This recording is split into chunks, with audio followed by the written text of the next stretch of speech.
competition in Super League is lit.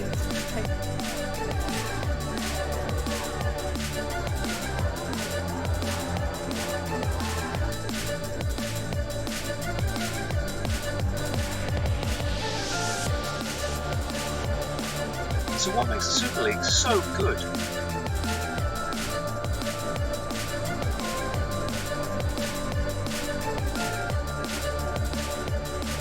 Take a look at the...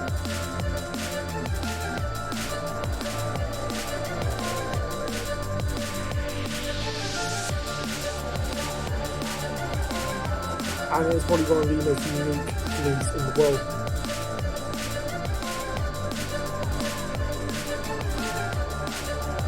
The most immersive experience possible. The great is the competitiveness of it, and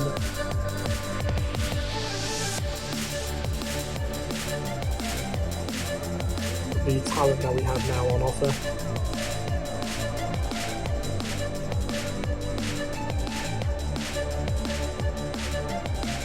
There's nothing else in the world like it.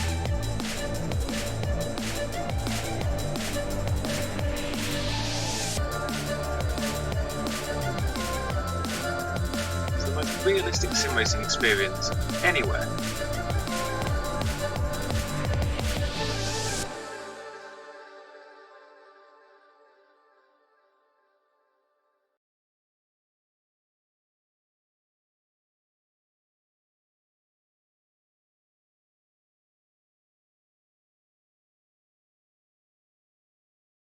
Two races down, 14 to go, and tonight it comes around to Istanbul Park in Turkey, a fast-flowing track, and we're set for a fantastic race to match the other two. We've had two winners from two races. Will we make it 3 from 3? Hello and welcome to the third round of the GPVWC Super League 2020 season from virtual Istanbul Park, and we're getting ready to go and find ourselves a pole position winner in today's race here today. Josh Randerson once again back at it with the commentary, and alongside me is none other than Tom Parker. Tom, great to have you by my side again. This is looking like it's going to be a great one.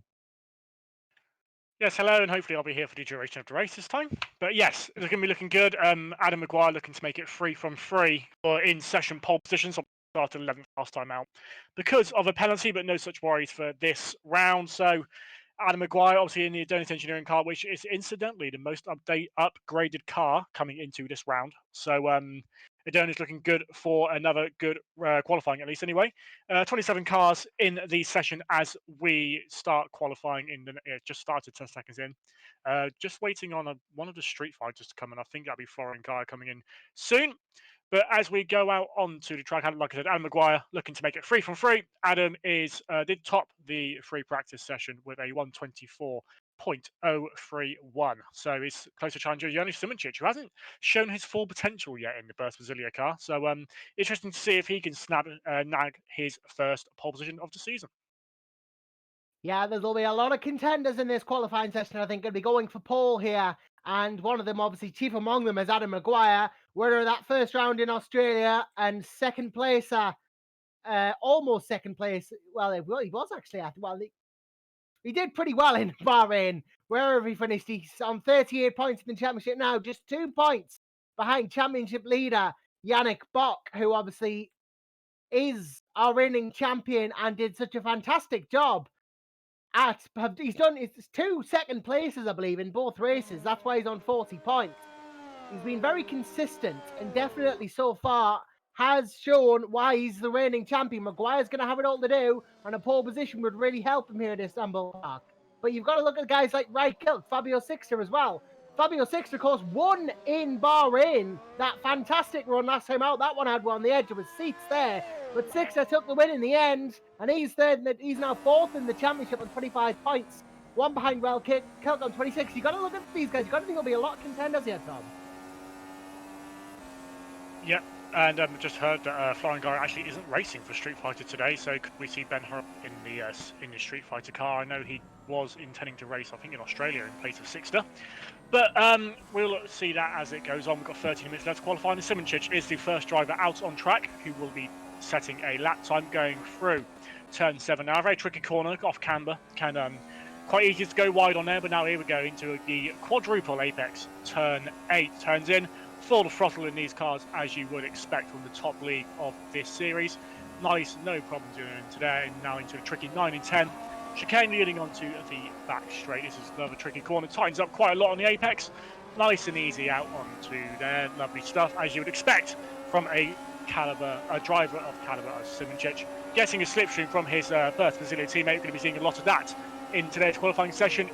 Through he goes past Panzer into these very technical last 3 corners. So it's easy to lose a lot of time in these last 3 corners. There's a lot of drivers found out in the career ladder so far. Takes nice tight, always a little bit squiffy, but he's made it work. And over the line he goes to set the benchmark, which will be a 1:23.9, fastest lap we've seen so far.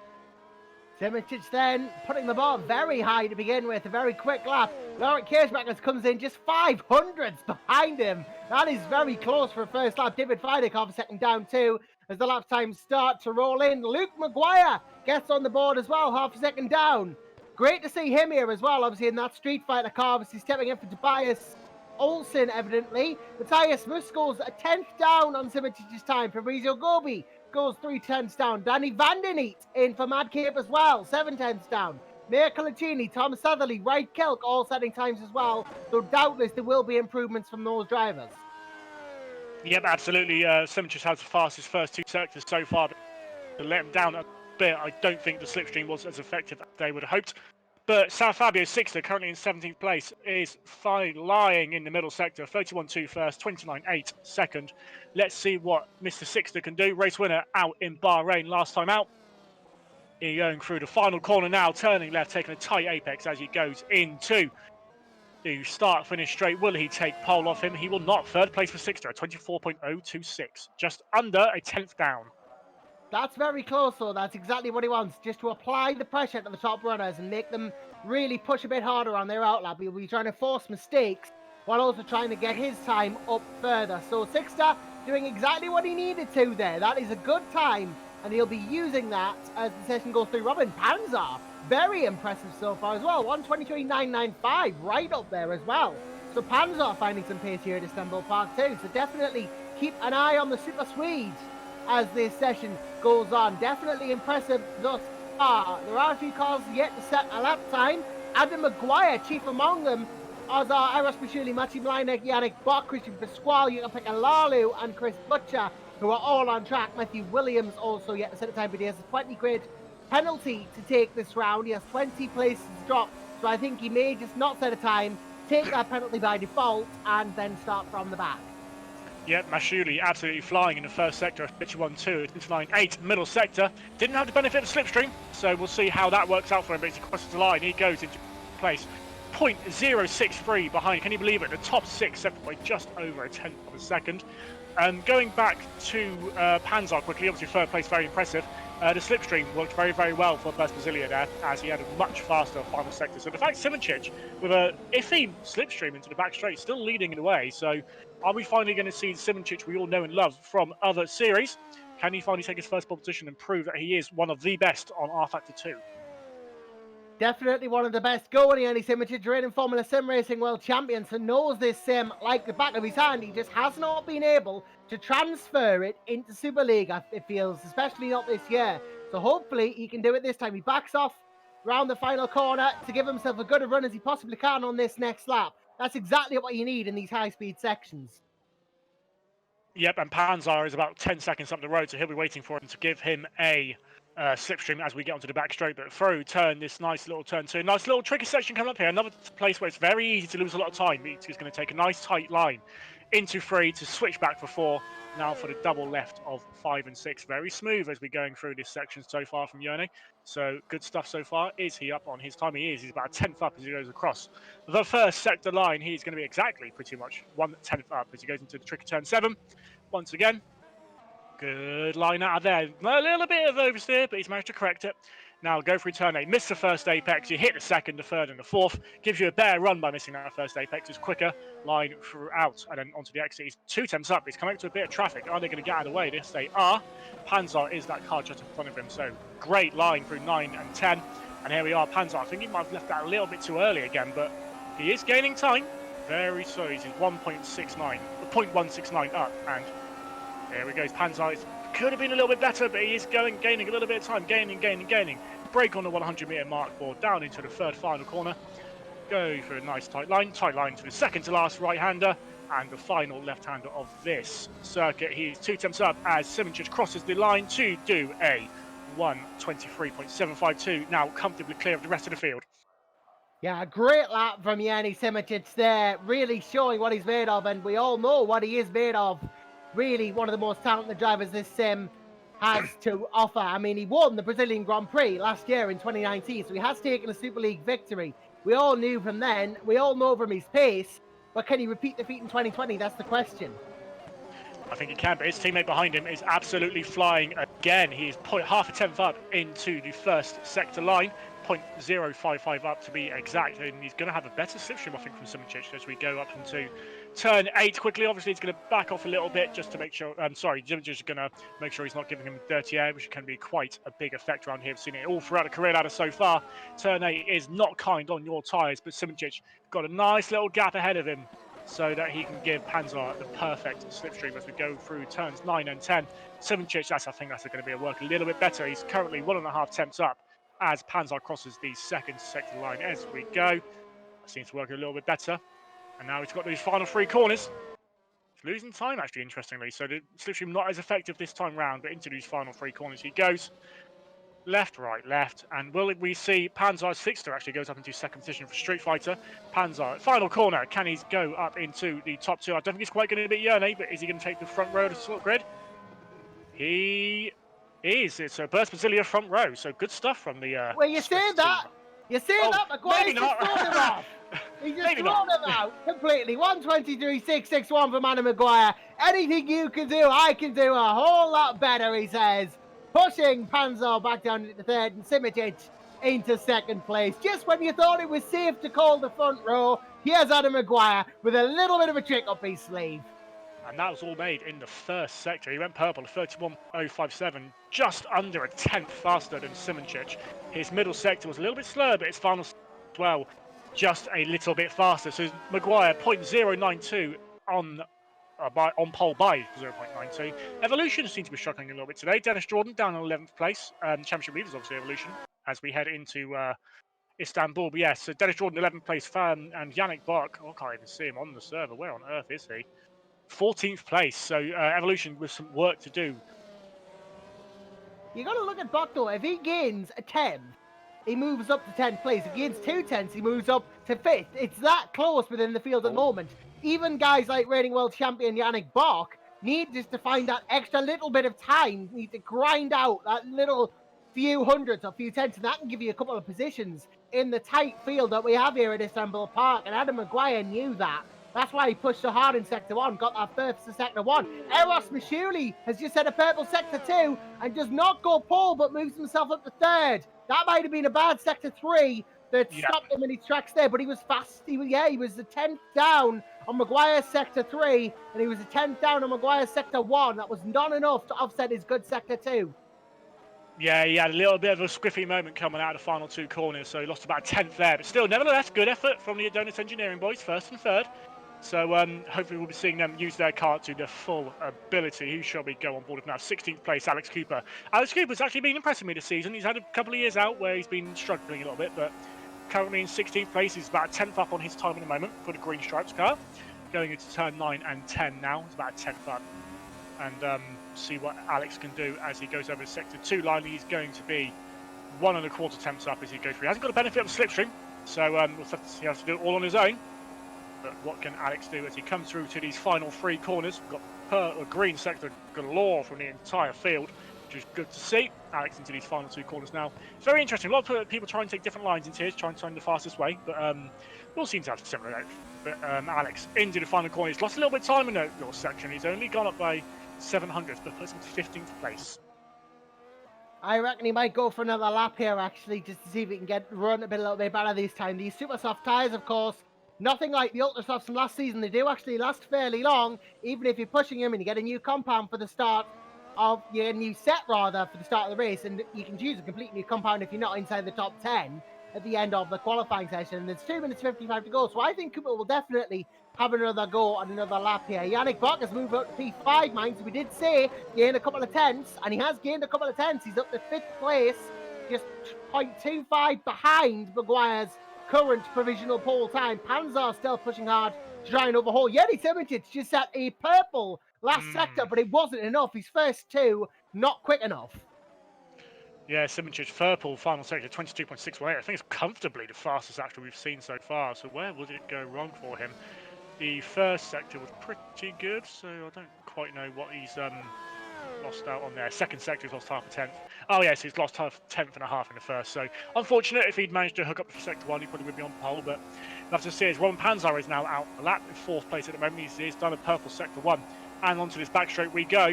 He's about a tenth up as he crosses the sector 2 line. What can Panzer do? Can he make it to the front row of the grid, or even better? This is going to be a much better slipstream this time from the First Brasilia boys. They've got that absolutely nailed on.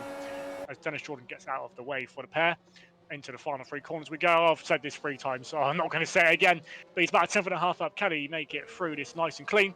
Got Linek ahead of him. He's going to get out of the way nice and easy. And he's going to be up to the line now. He's always going to be close, but I think he's going to go 2nd place. He does. Less than half a tenth behind, but good stuff from Robin Panzer. Oh, he was pushing that hard there, Robin Panzer, and he knew it. 0.035 behind Yeni Simitic, his teammate, just 600ths behind him. And Eros Mashuli really, really close behind too. I'm looking at the top 14, separated by just over half a second here. I've known quick qualifying. I've known close qualifying grids in Super League, but nothing like this. This is about the closest qualifying I've ever seen. This is mental stuff.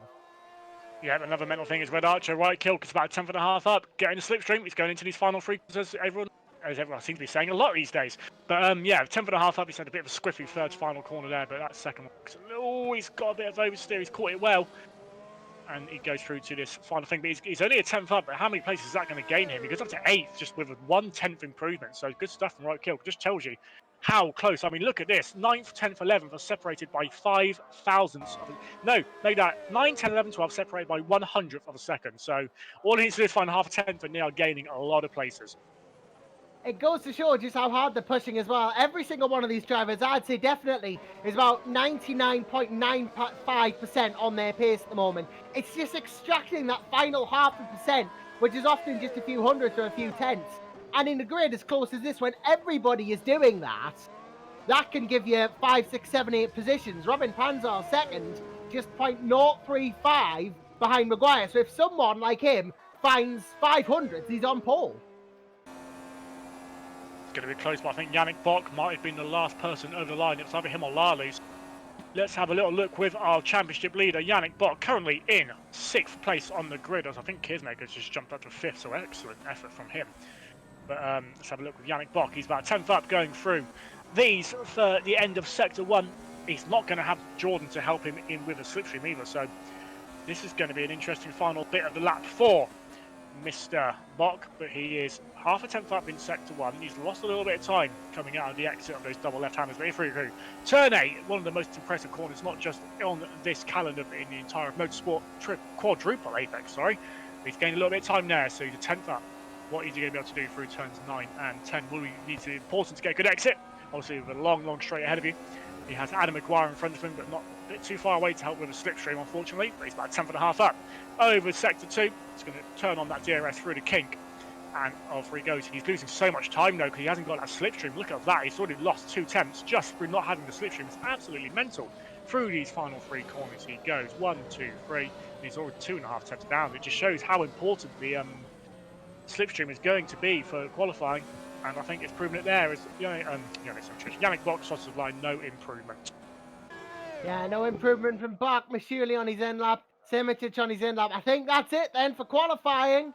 It's looking like it's going to be Adam Maguire on pole position then for Jonathan Engineering to make it 3 from 3. The Irishman proving himself to be the qualifying master here in the GPVWC Super League. Untouchable in the Q session, but will he be able to convert it to a second race win of the season? Or will one of the 23 drivers within a second of him be able to pull it off? That is an incredible split. 23 drivers within a second. Well, you can make that 24 because I did see someone leave the server actually, so I think they were within that. Possibly, yeah. But yeah. I mean, there are real motorsports out there that would kill for this sort of closeness in quali. Can you imagine a real F1 like this? Whew, that'd be a... Yeah, no more Mercedes 1-2s would qualify like this. No, absolutely not. But yeah, Burst Brasilia, I mean, look at that. 2 teams locking out the top positions. So we've got a battle on our hands here, boys, and it doesn't include a single evolution car, the highest evolution car, Yannick Bach. But Dennis Jordan down in 16th place. And like I said, he has been struggling with some lag issues as well. So is Dennis even going to race? It's going to be an interesting one. We'll have to see. But backs against the wall over at the reigning champions. Well, indeed so. I mean, the drama may have finished for this session, but it doesn't stop it whatsoever because we're still going to go into the warm-up and then the race. Anything can happen between now and then.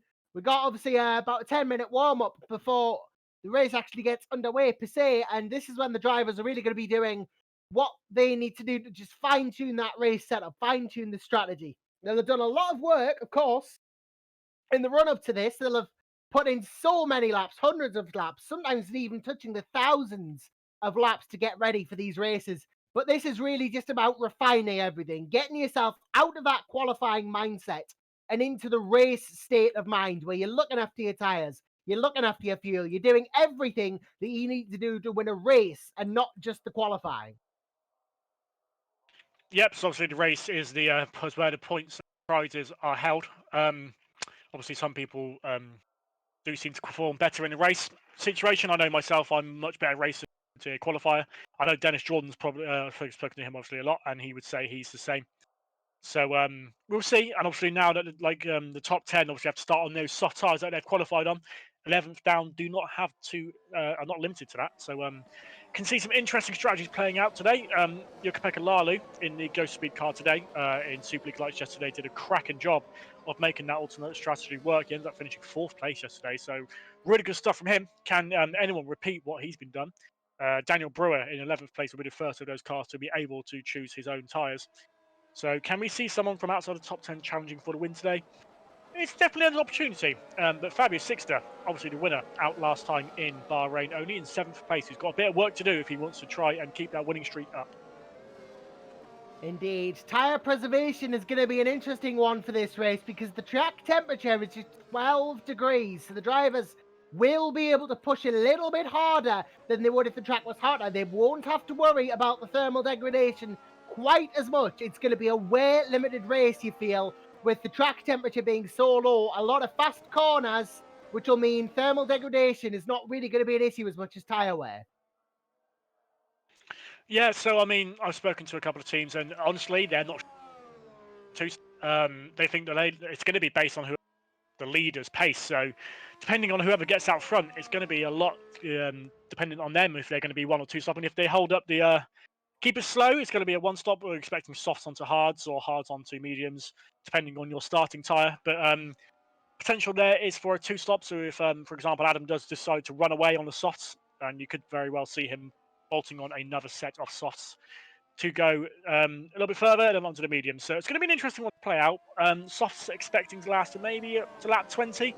We saw them going up to about lap 18, 20 yesterday in Super League Lights. Obviously, these are very similar cars. So between 18 and 22, I'd say is your pit window for softs. Hards, anyone's guess. Mediums, even more anyone's guess. So it's going to be a fun one to watch. It's going to be a bit of a battle of wits today, as well as obviously speed. So a lot to think about, but it's looking good for Burst. I must admit, they've been a bit underwhelming this season, obviously with a very, very star-studded lineup in Panzar and Simoncic. But I think they're starting to understand this car a little bit better, starting to understand the mod. And I think that, I'll say it now, I think Simoncic is going to win this race. I think it's time for him to show what he can do this year. Obviously, like you said, won Brazil last year, so we know he's quick. Obviously, he's FSR World Championship, World Champion. And obviously has won a couple of the race events. Obviously, shout out to them covering us this season. Woo. So he's quick, and can he finally prove it and win a race this season and kickstart both his and Burst Brasilia's championship aspirations? Let's see if he can. He's definitely going to be one of the contenders, especially when you consider Scuderia Brasilia have gone all out with the engines this race. Of course, Super League teams are provided with 6 1.6 litre V6 turbocharged engine units per season. They can take a 7th and 8th, but they have to take penalties in a financial penalty and a grid penalty for it. And Scuderia Basile have gone all out this race. They've equipped fresh engines for both cars, the 66 and the 89, both sporting brand new engines. And I have to tell you this, Tom, that is going to help them because it means they're less likely to fail. They're more powerful. And Yerny Simitic, with that Quasar engine in the back of his car, is going to have a serious amount of a challenge here. Yeah, and I think he wants to prove it now to Trump, doesn't he? Obviously, I don't think anyone is doubting him, like, in terms of, like, oh, he's not going to be able to win a race. I think he's just a bit like, oh, why isn't Yerny winning? That's a bit surprising. And he's just going to go, you know what? I'm going to show you I can. So I'm expecting him and Panzar to really work well together. Obviously, second and third on the grid. They can block off the advances of Masculi, who is qualified fourth. So it's going to be nice and close.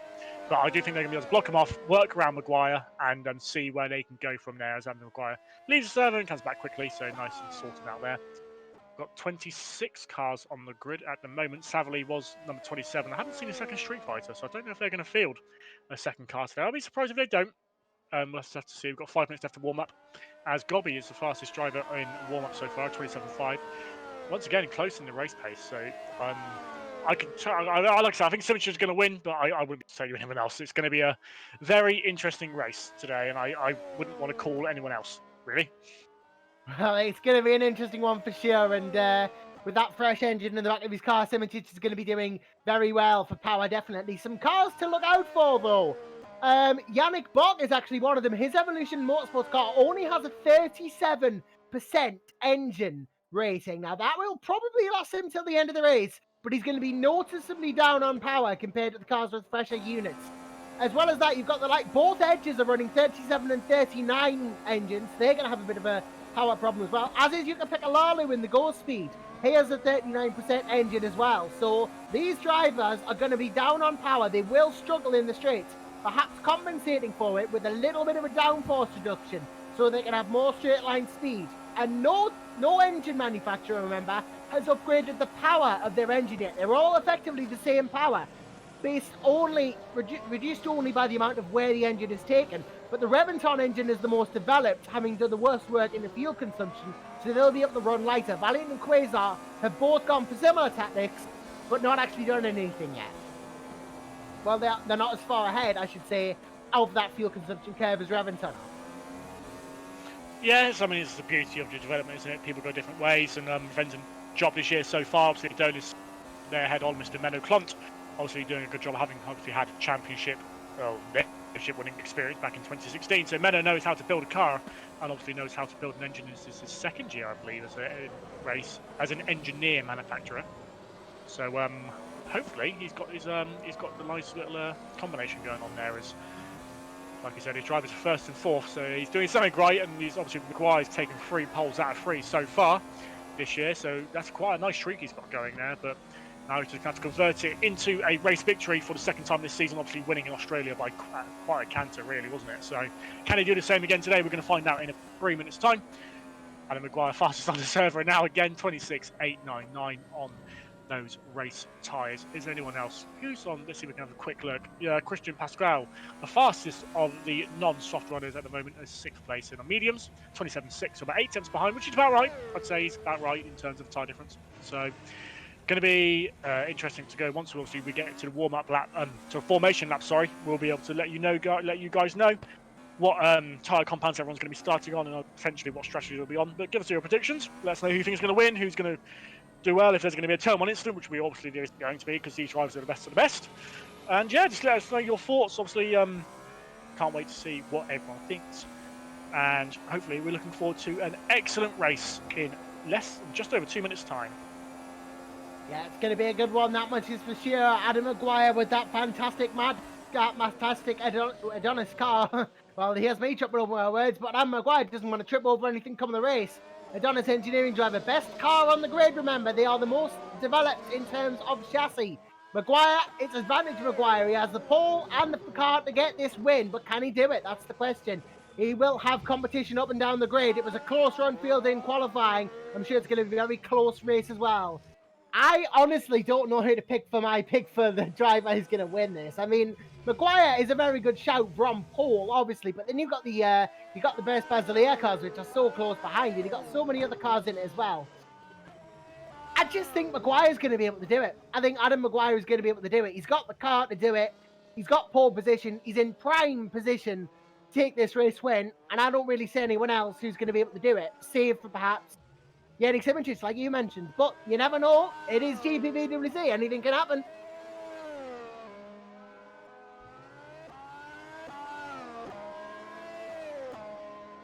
As we just round towards the minute mark now, we are going to get ready to go racing in just under a minute's time now. This will be the point where the drivers just try and get their edge back, try and just get into race mode. They've just done a hectic qualifying session. Now they need to be focused and ready for this race, which is going to be coming up. And what a race it is going to be here at Istanbul Park. Do not adjust your television sets. We are going to be going racing in just a moment. Who will win the Istanbul Grand Prix? Well, whoever crosses the line first, Josh, that's who's going to win. But yeah, it's going to be interesting. Like I said, it's going to be based around the leader. Whoever gets through and consequently gets through that nice little clean air, it's going to be interesting to see what they do in terms of between 1 and 2 stop. It's going to be close. Difference-wise, I don't think there's much of a difference. Obviously, it's quite a short pit lane here, so 2 stops could work. Obviously, if you're really pushing as well, it gives you the opportunity to have fresher tyres at the end, launch an attack on these guys who are a bit more vulnerable. One thing to watch out for today is DRS trains. So it's become quite infamous now in this season. There was a big one yesterday in Superleague Lights, and I believe there was one in Super Cup as well, So I know this week's been full of DRS trains on this back straight. Only one DRS zone, actually, interestingly, on this track, as that aforementioned back straight. So interesting to see who's got their straight line speed set up to try and combat that. As obviously it goes into probably the best overtaking spot on the track. Quite a few overtaking spots on here if you're brave. Turn 1, turn 8 if you're really brave. I managed it, so if I can manage it, anyone can. And obviously going into these back 3 corners. I mean, coming out of turn 8 into 9 is potentially an overtaking spot, but it does mess you up for the long straight. Obviously, you don't want to be losing momentum going into there, so it's best to wait to those final 3 corners. But much excitement as we tick over to 0 as the grid is now set, and Chris Williamson, our RD for today, is going to be going through these final checks as the drivers get ready now to enter the race session. Mr. R Factor Man is going to greet us with the usual message, and then we'll be ready to set off on our formation lap. We will be. This is it then, ladies and gentlemen, boys and girls, children and adults of all ages watching this race. This is going to be an absolute corker. Do not go anywhere. Race time is about to arrive here at GPVWC for the Superleague Round 3 from Istanbul Park. This is going to be a good one. It will be Adam Maguire on pole position for Adonis Engineering with the backing, of course, Pescara Simracing team. That combination has led them to success in the past, and it's going to hopefully allow Adam Maguire to move into a second race winning position here in Istanbul Park, but he will have competition. There will be drivers up and down the grid who want to take it away from him. It's going to be about the start for Maguire. He needs to get away well if he's going to make this work, because there are so many people behind him who would take a bite of that cherry and move themselves into P1. And after that, well, who knows what might happen. We're just waiting for the session to take over now. It's the tensest part of a race weekend here at GPVWC. The calm before the storm of a Grand Prix, that waiting moment while the drivers just try and keep themselves calm, get themselves into that race frame of mind, just calm themselves and prepare themselves for the rush that they're going to get when they take off. Yeah, well, obviously you're going to be keeping calm. Obviously, the race start is probably the most hectic time of any race. So obviously keeping calm to do. So they'll be doing maybe even breathing exercises. They'll be having a drink before they start. And yeah, it's just Chris going through the RD little bits now. Very, very exciting. Obviously, if Adam Maguire does win this race, he will retake the lead of the Drivers' Championship, currently 2 points ahead of 2 points behind reigning champion Yannick Bock. As we head into here, right, Kilt on 3rd, obviously 26 points. Fabio 6th, 25 points, but that's remember that's only from 1 race. So if Fabio had turned up to Australia, could he potentially be in the lead of the championship? Very, very good chance he could have been. But Brewer in 5th as well, 21 points so far out of these 2 rounds, but he is starting 11th, which does obviously give him the chance to start on the tyre of his choice. So watch out for Brewer, especially in the second half of this race. So if it starts on the mediums, much to watch out for. And in the Constructor Championship, obviously very, very close at the top there, even closer than the drivers. Evolution Motorsport in 50 points, but Adonis Engineering with a chance to take the lead, obviously first and fourth on the grid today. As this session ticks over, there's Mr. R Factor Man, and we have 1 minute to grid up. Yeah, this is going to be a really good one. You got to feel top 23 within a second in qualifying. That's how close it was for these drivers in the qualifying session. But now is what matters. This is where the points are earned, the race. One chance and one chance only for these drivers to make the most of their qualifying exploits. 33 seconds away from our formation lap. And it's going to be a quick one. This is a quick circuit. So we have 26 cars to get through in this formation lap. And it's going to be a fantastic race to see which of these 26 is going to take the victory. Do not adjust your television sets. We are really getting racing here. And it's going to be a fantastic one. Adam Maguire just 10 seconds away now from the moment that he has been waiting for in the build-up to this race. As we get going on our formation lap, it will be Adam Maguire who starts from pole position in that Pescara Adonis Engineering car. Then it's Robin Panzer, second place in the number 89 Burst Basilia car. Fantastic qualifying from the Swede, and right behind him is his teammate, Jenny Simicic. Great qualifying for the outfit, prime contenders for the win if Maguire trips up. Eros Micheli, though, will be playing rear gunner for his teammate in P4. So the top four then go Adonis, Burst, Adonis. And then in fifth is the Holland Racing team of Laurent Kiersmak as the ever-present Belgium, always up for a fight. Yannick Bott, reigning champion in P6, knows he has work to do if he wants to win this race. Fabio Sixer, the last person to win a race, is in P7 and will start from that position right in front of Maciej Mlinek, who's in P8 in the Edge car. Right Kilk, P9 for Red Archer VRT with the Eval logos this year. Obviously, Right Kilk, Estonian, going to be going for it as well. Fabrizio Gobi did so well in Bahrain. Can he make another great race here? He starts 10th. Daniel Brewer will start 11th in the second Edge car. Matthias Moos in the second Red Archer. And it's 13th place for the perennial bad luck Brian of the grid, Jimona Zapala. Winners luck finally come good here in Istanbul Park. Tom Parker takes the second half of the grid. So we've got Stefan Ruel in the second place. That's Cooper 15th place for Green Stripes. Dennis Jordan 16th in Evolution. Disappointing qualifying for him. So let's see what he can do. So number Maguire in the Mad Cape Racing Team, his first start of the season, just ahead of his teammate Danny Van Der Nee in the second Mad Cape. Chris Butcher 19th of the first of the Red Arrows, just ahead of David Feiluck, team owner. Jukka-Pekka Laulu, yesterday's one of the heroes of yesterday's race, in 21st for Ghost Speed. The only sole Ghost Speed on the track, actually. Thomas Savely hasn't come back, unfortunately. 22nd, Mirko Lucchini for the Green Stripes Racing Team. Alari Alkapus for Cosmo, the second Cosmo off the grid in 23rd. Christian Pasquale, 24th, 42nd of the year, Bruising Police Sports Car. Disappointing qualifying, Christian. I'm surprised to see him that far down, actually, but we'll see what he can do in the race. Kevin Roger, 25th for the for the third of the Flag to Flags with his teammate and final person on the grid, Matthew Williams, in 26th place. And we've got a nice little mix of tyres on the grid. I'll quickly try and get through them. The top 12 all starting on softs, but Zapala on the hards in 13th place with Ruel, Alex Cooper and Dennis Jordan on the mediums, and then Maguire, Van Der Nee on hards, Chris Butcher mediums, Feiluck hards, Lalu, Lucchini, Alkapus, Pasquale on the mediums, and finally Roger and Williams for the Flag to Flags on the hards. So we've got a nice even split of tyres. Who's going to be able to make them work as the drivers now lining up on the grid? Yeah, lots of alternate strategies going on there. Hang on to something because this is going to be an absolute stunner of a race. Matthew Williams rolls into his grid slot and takes his place. We are just moments away from the start here at Istanbul Park.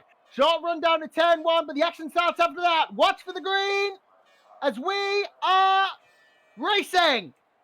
Maguire gets a great start. That's exactly what he needed. Panzer and Simicic behind, also going to go start. Kiersmak contacted acutely. Kiersmak is into car park at turn one. Wings flying everywhere. There's a big pile up as something went wrong there. Matthew Williams involved. Lauren Kiersmak is involved. That was a tough goal for a lot of those drivers. Robin Panzer is sans rear wing. His race almost over already. Matthew Williams got caught up Danny Van Den Eyck got caught up. Ruolt got caught up. Dennis Jordan lagging out already. Alari Alpace, one of the big winners there. But right back at the front, Adam Maguire has kept that lead he so desperately needed. And Yanni Simicic second. Best sole hope of the win now.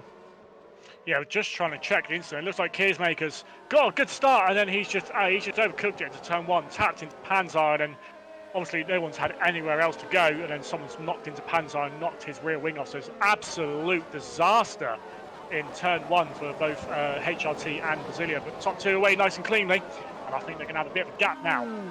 Sixter involved as well. He got a bash up the front, lost his front wing in and amongst all that. And I think one of the Abruzzi cars, Gobi got involved. He got a big hit as well. Keersmaker's got hit. Panzar just got spun round and round and round. Zapala managed to avoid it somehow. He's in P7 after that start. What a start from Germano Zapala up 6 places. But it was absolute havoc there. He's made advantage of it. He should be able to track down the likes of Bruce now. Hopefully his luck holds out because he's definitely capable of great things. But as it stands, it's Maguire from Simicic from Mashuli at the end of lap 1. Yeah, Mashuli looking to get through that incident, actually. It's, Maguire's already put 2-second lead on Simicic. Simicic potentially saving his tyres for the one stop. But Adam Maguire absolutely getting on with this race as he's already 2 seconds clear. Like I said, big winner, Zapala for Cosmo YTF1. Mind you that, he's on the hard tyre, so he's going to be in there for the long through it in 8th as well. Good start for him. And Maguire, Luke Maguire, that is in 9th place. So good start from these ones. Alex Cooper as well up 5 places. So some boys have made some real gains here. So they've actually got 4 cars out of this race already, and all of them, well, protagonists, they've all qualified in the top half of the grid. 3 of them in the top 7. So this is shaking things up nicely. But like I said, Maguire absolutely running away with this, expecting a 2-stop from him at this pace. 2.5 seconds clear as he goes over the sector 2 line of lap 2. Yeah, indeed, we already have 4 retirements from the race, all caught up in that accident. Keersmaker's Ruolt, Panzar, Sixter, all out of the running. Suspension damage and wing removal, obviously to blame there, but Maguire has taken no prisoners off that start. 2.7 seconds ahead of Simicic right away. Obviously, he's going all out to try and make advantage of the carnage at the start. Simicic, though, possibly being a bit more conservative. He'll be in the sights of Erasmus Shuley, though, and he doesn't want to get too entangled because then he'll lose a bit more time if he gets into too much of a fight with Maguire's teammate here, who has also had a very good start, as has Bach. So a very good top 4 so far. Malinek P5, Moose P6. It could all change from here, though. Yeah, so top 6 have gained a little bit of a gap on Zapala, as you'd expect, obviously, on those soft tyres. I wonder if Eros is just going to try and keep busy during the sort of race, just to allow Adam to try and get away. Maybe Eros is going to try and do a one-stop as opposed to Maguire and split the strategy over at Adonis. 3.5 seconds clear at the first sector line of lap 3. So Adam's definitely not running away. He's always half a second quicker than Mashuli in the first sector alone. So he's absolutely flying at the moment. So interesting narrative going on in these first 3 laps. Can't wait to see. As like I said, 4 people out at the moment. Dennis Jordan in last of the runners in 22nd place, obviously having some lag issues today. Hopefully those will fix themselves as they go through. But right, Kilk into the top 10 now for Red Archer on the soft tyres. Obviously now he's got his soft, he's trying to make the most of them as he tries to get his best to get past. But Zapala, Brewer's got in 8th place on 7th place for Zapala.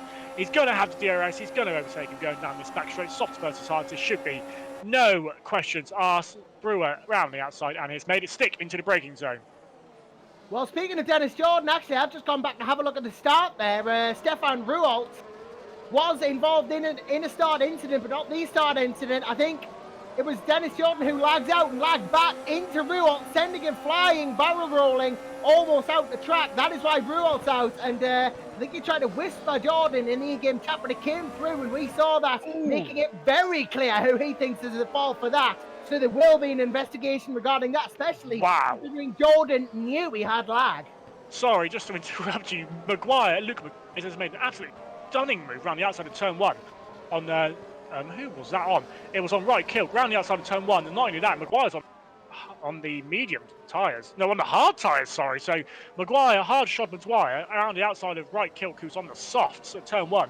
What a move, young man. Can he keep going now? He's just he's about 2 seconds back from Zapala, so he's got a bit of work to do, but good stuff, Maguire. Hats off to you. Oh, yes, absolutely. Luke Maguire, very capable in his own right. The less I know Oh, of the Maguire. Mashouli's into second, sorry. Mashouli's Yeah, over Mashuli. into second. He has gone past Yanni Simicic. Where'd that happen? I'm going to go and have a look. It was before. It was quite a while ago, actually. It was. I think it was into. Yeah, Mashuli has gone past. He was quite a while ahead. It was before the start of this lap. It was the end of Yeah, lap. I think it was going into the final three corners. Yeah, it was DRS assisted, but it was a move nonetheless. Eros Mashuli in the second. It's now when Adonis 1-2. Yeah, and Mashouli's absolutely not, just like Maguire, he's hanging around. PB sectors 1 and 2 for him. Yannick Bock with a purple sector 3 actually, so Yannick's keeping on to these guys nicely. First and head Evolution car, obviously he's got a championship lead to try and preserve, but Mashouli's already gapped Simracing by a second, which is important obviously in this DRS train. Now we're going to see what is it doing as his plans. Are they going to split the strategies? Are they going to both be on 2 or 1 stop even? But still got 54 laps to find out as Maguire now going into sector 2. Yep, here we go then. So sector 2 on. Really was a tough start for a lot of drivers, but now it seems to have calmed down somewhat. Gaps and battles starting to form as this race progresses. You've got to remember, 58 lap race. We have completed 4. We are on lap 5. And Maguire now just needs to get his head down and focus on this increasing of the gap between him and Simicic. Of course, Mashuli is not really going to be a threat here. He's 3.8 seconds behind, but I'd be interested to see if Eros can catch up, because he will be doing a very good job of keeping Simicic at bay, will be his primary concern. Bock is actually catching up on Simicic now, so not been a great start for Yanni. Definitely doing something with those tyres. Absolutely, it could well be, but as Yannick Bock now is going to have the DRS, he's going to make a move into turn 1, into the 3 corners. He thinks better of it. Moose has a little look at mine just behind, but thinks better of it. Again, right killed back ahead of Maguire, as he's got Gobby just behind him. So there's a little bit of a train developing there from 8th back, as another train just behind 13th back as well. So nice close racing in these first 6 laps of the Istanbul racetrack at Turkey.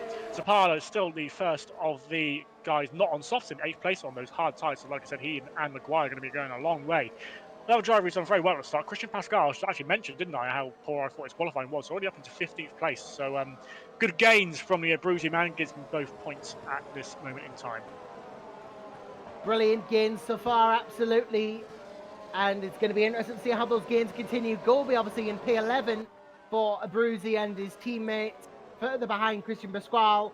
Not exactly been the start they're hoping for, but remember, we said that in Bahrain, and it turned out Gobi got a podium, so they can definitely turn it around. They know how to. As Chris Butcher actually gets a bit oversteery on the exit there before turn 8. You can pick Alalu, who's going to be in prime position to mount an overtake here, because Butcher's pace will have been compromised. He's got a bit too much oversteer. Alalu chasing now in that go speed, and we'll see if Yuka can get through here. He won't, but Christian Pasquale tries to line him up, but doesn't have the overspeed. And David Fidek's going to want to get involved here too. This is what we mentioned about DRS trains. Going to be getting very interesting from here. Yeah, and see what I mean about not making a move into that 9 seconds.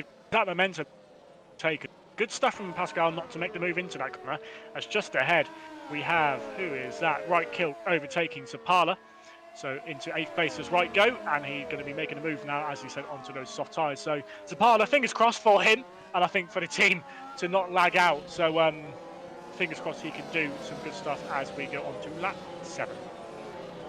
Oh, and look at that, Luke Maguire on Fabrizio Gobi there. I think that might have been a move or a defence or something from Gobi and Maguire, but it was close here. Gobi went around the outside. Maguire had it held though, but that was very close-knit stuff. He tries again, but Maguire has the line. This is brilliant defending from the Mad Cape driver. Luke Maguire making his name known here.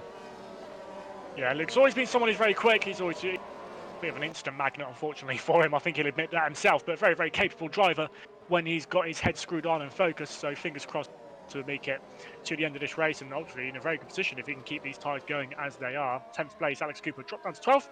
I bet he is on these medium tyres, so a little bit further than the rest of these guys in front of him. Like I said, starting to get a bit of DRS strain, but Zapala should... it's going to be closest to whether or not he has DRS actually going into this next. He does have DRS on kill, so he's going to be able to hold off Maguire and co for this, hopefully hold them off for this next attack going into the final 3 corners. Indeed, Maguire pushing hard as he has done all throughout the race. He will continue. Fabrizio Gobi, though, looking down, looking left, looking right. Maguire is the inside. Gobi is the outside. Breaks a little bit later than the Irishman, but doesn't get through again. He is really putting that car in all the right places But Germano Zapala needs to take advantage of this and pull away. Otherwise, he is going to find himself in the crosshairs of the Irishman. And Luke Maguire, actually, fun fact, almost ended up as a Cosmo driver. I was evaluating him as a driver before the start of the season, but I don't think he had enough time on his hands. Then, of course, global circumstances changed. Now he's here for Mad Cape. Yeah, I mean, I don't know if he's going to be here permanently, but obviously Super League lights well, so obviously has the pace. But that's the thing. The thing is, Maguire sees Parler, so Parler, what he needs to break the DRS, but he can't seem to be able to make the time up in this middle part, first and middle part of the lap. So therefore, Maguire gets the DRS back, and then therefore he can be able to try and pull back up to the back of the Cosmo YTF1 car, as is the same Zapala to Kilk, but Kilk should now have the gap. So Zapala does not have DRS going into the final little sector we have here. As I kick my drink over, that's not very clever. But yeah, so Kilk 2.5 seconds behind, 1.8 ahead of Zapala. So Zapala down, going to be the main battle to keep an eye on for the moment. Yeah, of course, that's going to be a real battle to keep an eye on. Obviously, Germano Zapala going to be doing a very good job of defending. As Maguire goes off, Maguire off, and Gobi gets a free run down the inside. That was always not going to help him, and Gobi has in fact gotten ahead, bit squirrely on the exit with the DRS though, might have lost some speed there. Maguire in the slipstream, will he send it? No! Discretion, the better part of Valor, and he backs out, but that is going to cost him. What happened there was, he just dropped the back end of his own free well out of the run into that turn, and he just lost so much speed that Gobi managed to get back through. So just a pure mistake from Maguire. Those harder tyres obviously not yielding the grip he needs. He's got to be careful if he wants to keep in these top running positions. Yeah, he's just got to make sure he keeps his head calm, keeps his head down, and keeps going for it. So he's playing the long game, obviously, like I said, on the hard tyre. He's got plenty of laps to make sure that he keeps those going consistent. 50 laps to go, obviously, for this race. I have to make one mandatory pit stop, use 2 different compounds in this league. So making sure that when he goes onto the pits, will he go onto the mediums, will he go onto softs? Who knows? We won't know until we get to roughly maybe even lap 30 before we see the hard tyre people coming in. But up front, Adam Maguire, easy as you like, 5-second gap to his teammate Mashili, who has a further 3.5 back to Bok, who has managed to pass Simracing in that time. But Simracing keeping with Bok, he's got about 1.5 second gap ahead of him to Linek. So these top 2 seem to be breaking away, and then there's like another little 2, and then another 2.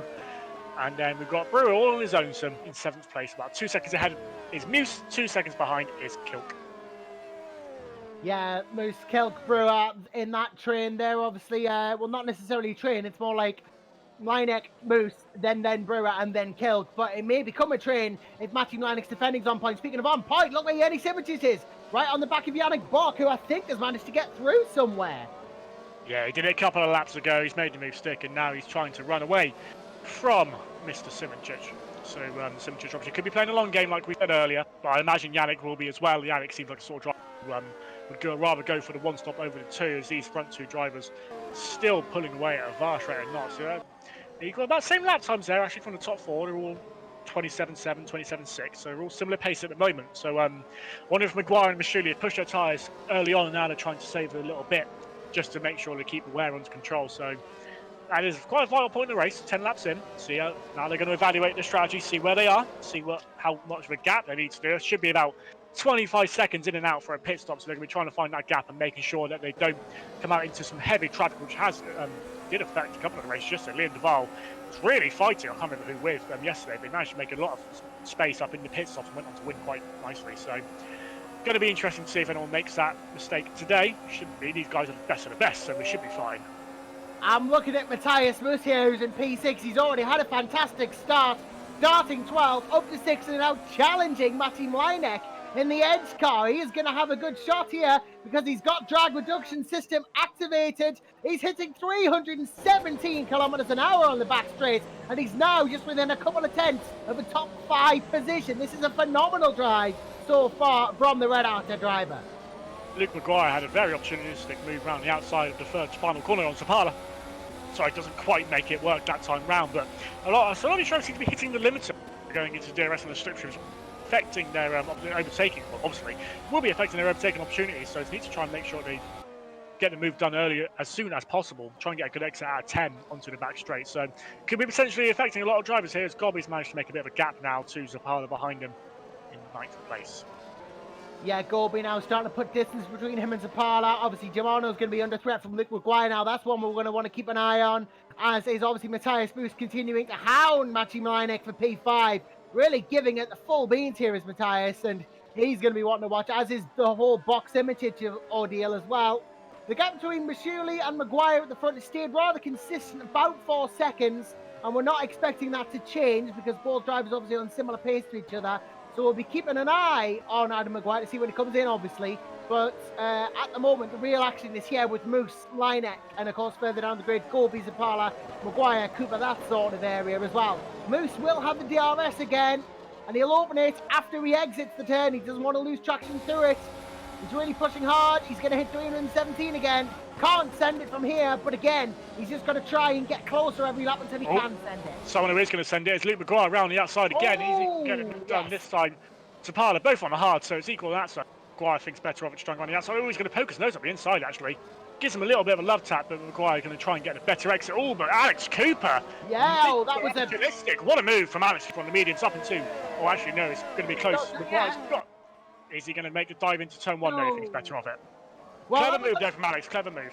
That, I think, was more a mistake from Maguire. We went very wide at that last turn, flogging in very hard. Must have lost a couple of tenths there. Cooper sensing the opportunity, obviously, to go through, but it didn't quite materialise. Look at Chris Butcher, though, all over the rear wing of that green stripes. Then it's Lalu, then it's Pasquale. We've got a real train going on here. Cars everywhere, all jostling for position to try and one-up each other. Butcher is going to go on Cooper here, but then you got Marley ready to strike, as is Pasquale, as is Fidek, as is Alpeus. All these cars from 10th to 17th, top and tailed by Cosmos, both all going for it. Both Cosmo cars trying to gain position, obviously, but Zapala leading the train, Alpeus tailing it. And Cooper, possibly the most feistiest of all the drivers in this train, chasing Maguire now, desperately searching for a way through, searching for a means to an end. He's not going to find it just yet, but he might soon. He will now, because Maguire has not got DRS this time. Zapala's got about 1.5 second gap. So this will be Cooper's opportunity to try and get the move done.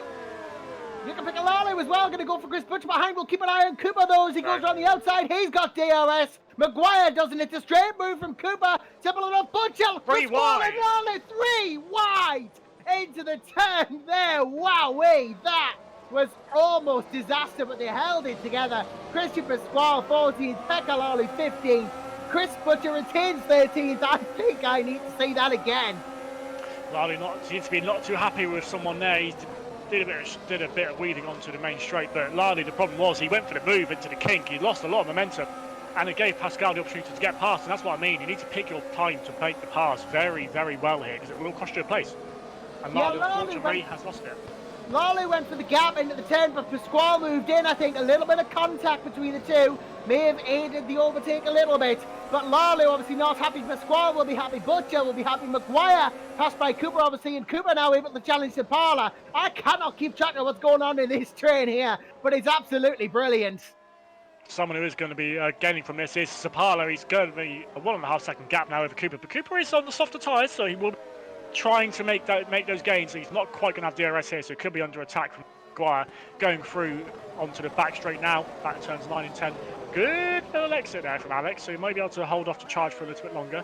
Like I said, Alex without DRS, but Luke Maguire goes over the DRS line now through the kink, and he's going to be trying to make a move on Alex Cooper. Is he going to have enough time? It's going to be close, and I don't think, unless he has a real good dive bomb Ricardo style, he's not going to make the move. He's using the limiter, and he's going to make better of it. Butcher, though, gets very late on the brakes and closes the gap again. That was great braking from Chris Butcher. That's what he needed to give himself a run into the next lap. No overtakes, obviously, this time, but the train closes up. I just get the feeling this is going to be the main source of overtaking, and this is going to be what we're keeping my eyes on the next few laps, because it's just absolutely, you never know what's going to happen in the train like this. Obviously, Bach and Simracing keeping it relatively evenly spaced at the front, as are Moose and Linek, although Matthias Moose only half a second down now, so possible consideration there. Kilt and Brewer have closed in, but the real action is this big midfield train battling for the points and battling to move further up the order. Cooper might come under threat from Maguire if he doesn't get a shift on, because Zapala's maintaining the gap. Well, who this is helping, of all people, is actually Adam Maguire. The more they battle, coming out ahead of them. Like I said, 25-second gap roughly to try and get out ahead of everyone for the pit in and out time. Currently 18 seconds ahead of Zapala. He's roughly about half a second lap faster. So if he can keep that up for about another 5 or 6 laps, potentially could be taking the taking a pit stop gap, which would be massive, especially if it does go onto a two-stopper. So keeping it, it's going to be music to the ears of the Adonis boys out in front, first and second with Yannick Look Block at in the third. squall. He got such a good break there. He's going to have DRS on Butcher. This is definitely Brewer. going to be a move here. Brewer into Moose into the back straight, going into Oh, the yes. final three corners. Brewer on the inside. Moose thinks better of it and lets him have the place. Good stuff from Brewer. Now Edge Esports into fifth and sixth. Good show. Pasquale on Butcher. He's going to go for it. Dives down the inside. Great move between the two. Butcher gets squirrely but holds it back, but he's on the outside. Into the final 10. Pasquale gets the run. Nothing he could have done together, but look at the cutback from Butcher. They just can't leave each other alone, these two. Going at it constantly, corner through corner. Will Butcher send it into one? No, he backs off. Pasquale holds the position, but Lalu now has a chance to get through. Fidek there was a chance as well. Again, you can never tell what's going to happen. Yeah, Butcher had a good opportunity to try and make the cutback work, but he just got a bit eager on the throttle, a little bit squirrely, and obviously Pascal was there, didn't want to hit him back off the throttle a little bit. Good stuff from these two, though, to keep it nice and out of the wall. So good stuff to see from these midfield drivers, obviously battling over the final few points of this, obviously, of the race. So good, we see who can take these final points. I wouldn't be able to tell you who's going to be finishing there because it's absolutely mental. And obviously they're on the harder tyres. Going to be interesting to see where they are come the end of this race. Yeah, who says you can't overtake in top-level Formula machinery? These guys can. They can certainly make it look easy for you to overtake. And Alex Cooper lining up Jimano Zapala won't be close enough, I think, this lap. Neither will Maguire on him or Pasquale on him. Starting to spread out a bit the string, but Lalu has a chance if he can get a good enough run. Alkpace obviously will be watching this with intent. Obviously Butcher in 14th at the moment. Yuka Lalu has DRS, but so does Butcher, so does Pasquale. I don't think anything's going to come of it, maybe, but he's definitely pushing hard as Lalu here.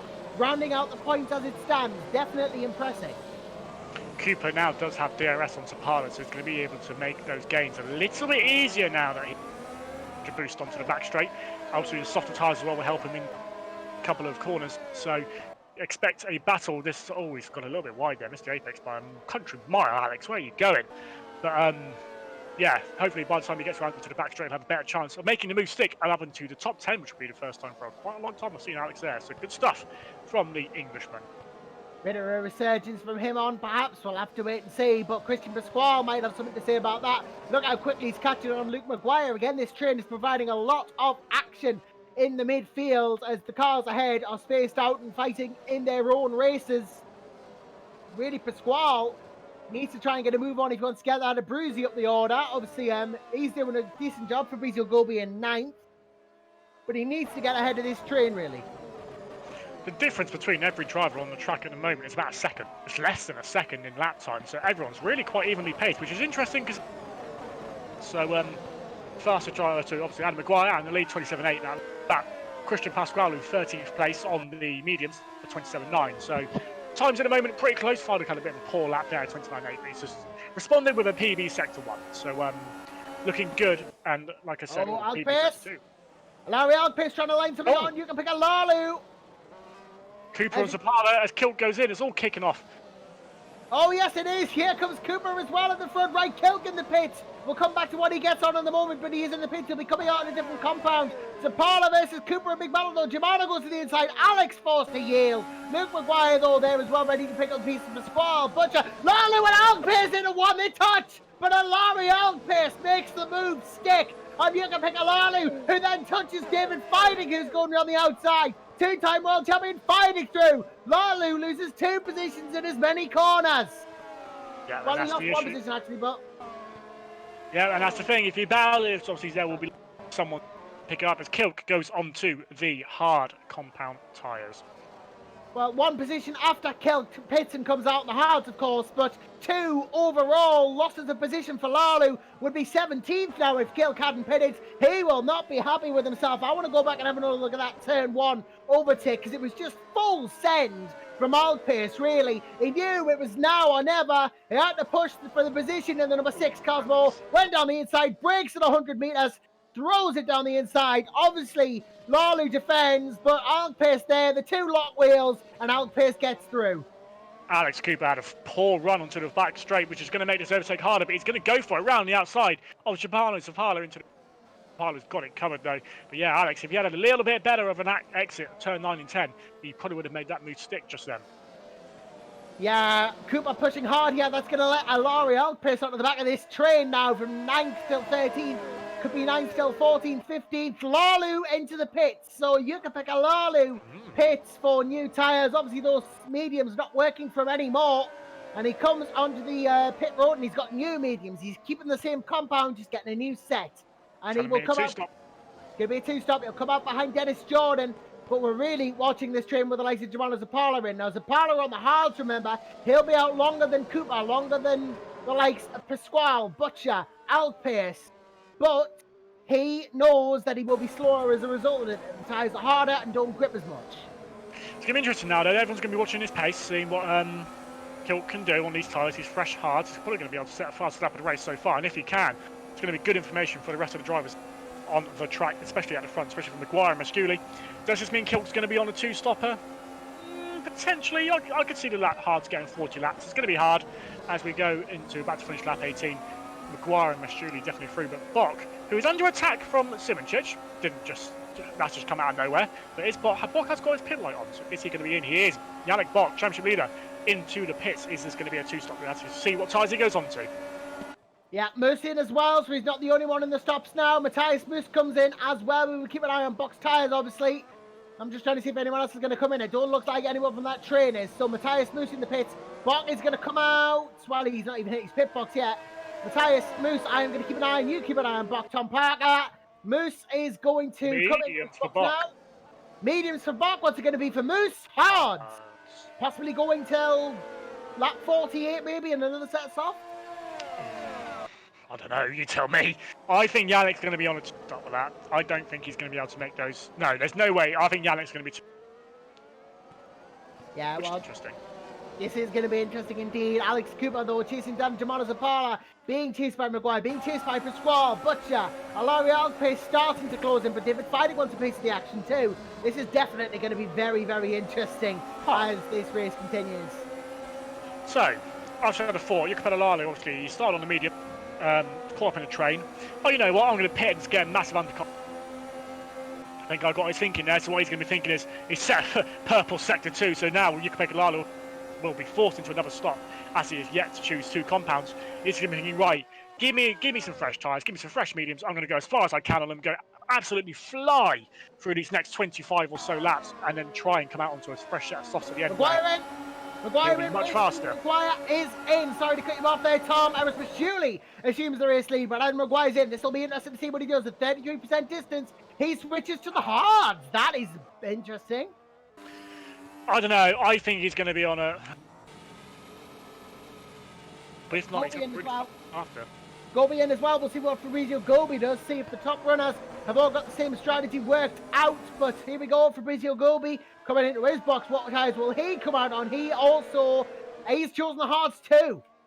Maguire has timed that absolutely perfectly. Massive gap in front of him, just ahead out of the chasing pack. I mean, Adam, he's probably going to. He's got his race won now. He's got a massive gap over Bok, who has got all these cars to overtake. Good stuff from Adam Maguire. If he can keep his head on, this could be looking good for the race victory. Did I or did I not say at the start of this race that it was going to be about the start for Maguire, and he got the start he needed, didn't he? That's what he did. Got the start sorted, pulled away, and now with the race is his to lose. I mean, this is how we won Australia at a canter. Could have gone 100% more if he wanted to, but here is Adam Maguire, now the favourite for the race win. Of course, we're not saying he's already won it. There's still 66% of the race to go, but it's looking like he will be the one to win it. So Masculi continues on. So what I think Masculi is going to be trying to do is trying to make a gap to those people. Because if he comes out now, he will be in behind all that massive gap. So behind that massive pack, which includes Alex Cooper at the front of it, who overtook Zapala incidentally. So we'll have to see where that happened. But yeah, so Masculi's going to be trying to continue on, I imagine. One, which probably means he's going to try to do a one stop. Two, to try and get a head out of that massive train. Yeah, Brewer really definitely going to come in here now. What's he going to go on tyres-wise? Is he going hard as well? He is. Common strategy, looking like a one-stop. Yeah, from here, I think a one-stop is possible. But Yannick's definitely, I think Yannick's going to be two. I would say Maguire's probably going to... Oh, that's well. Cheney, Kilt and Moose all getting a bit tangled up there as they all go into turn one. Matthias Moose obviously on the new hards.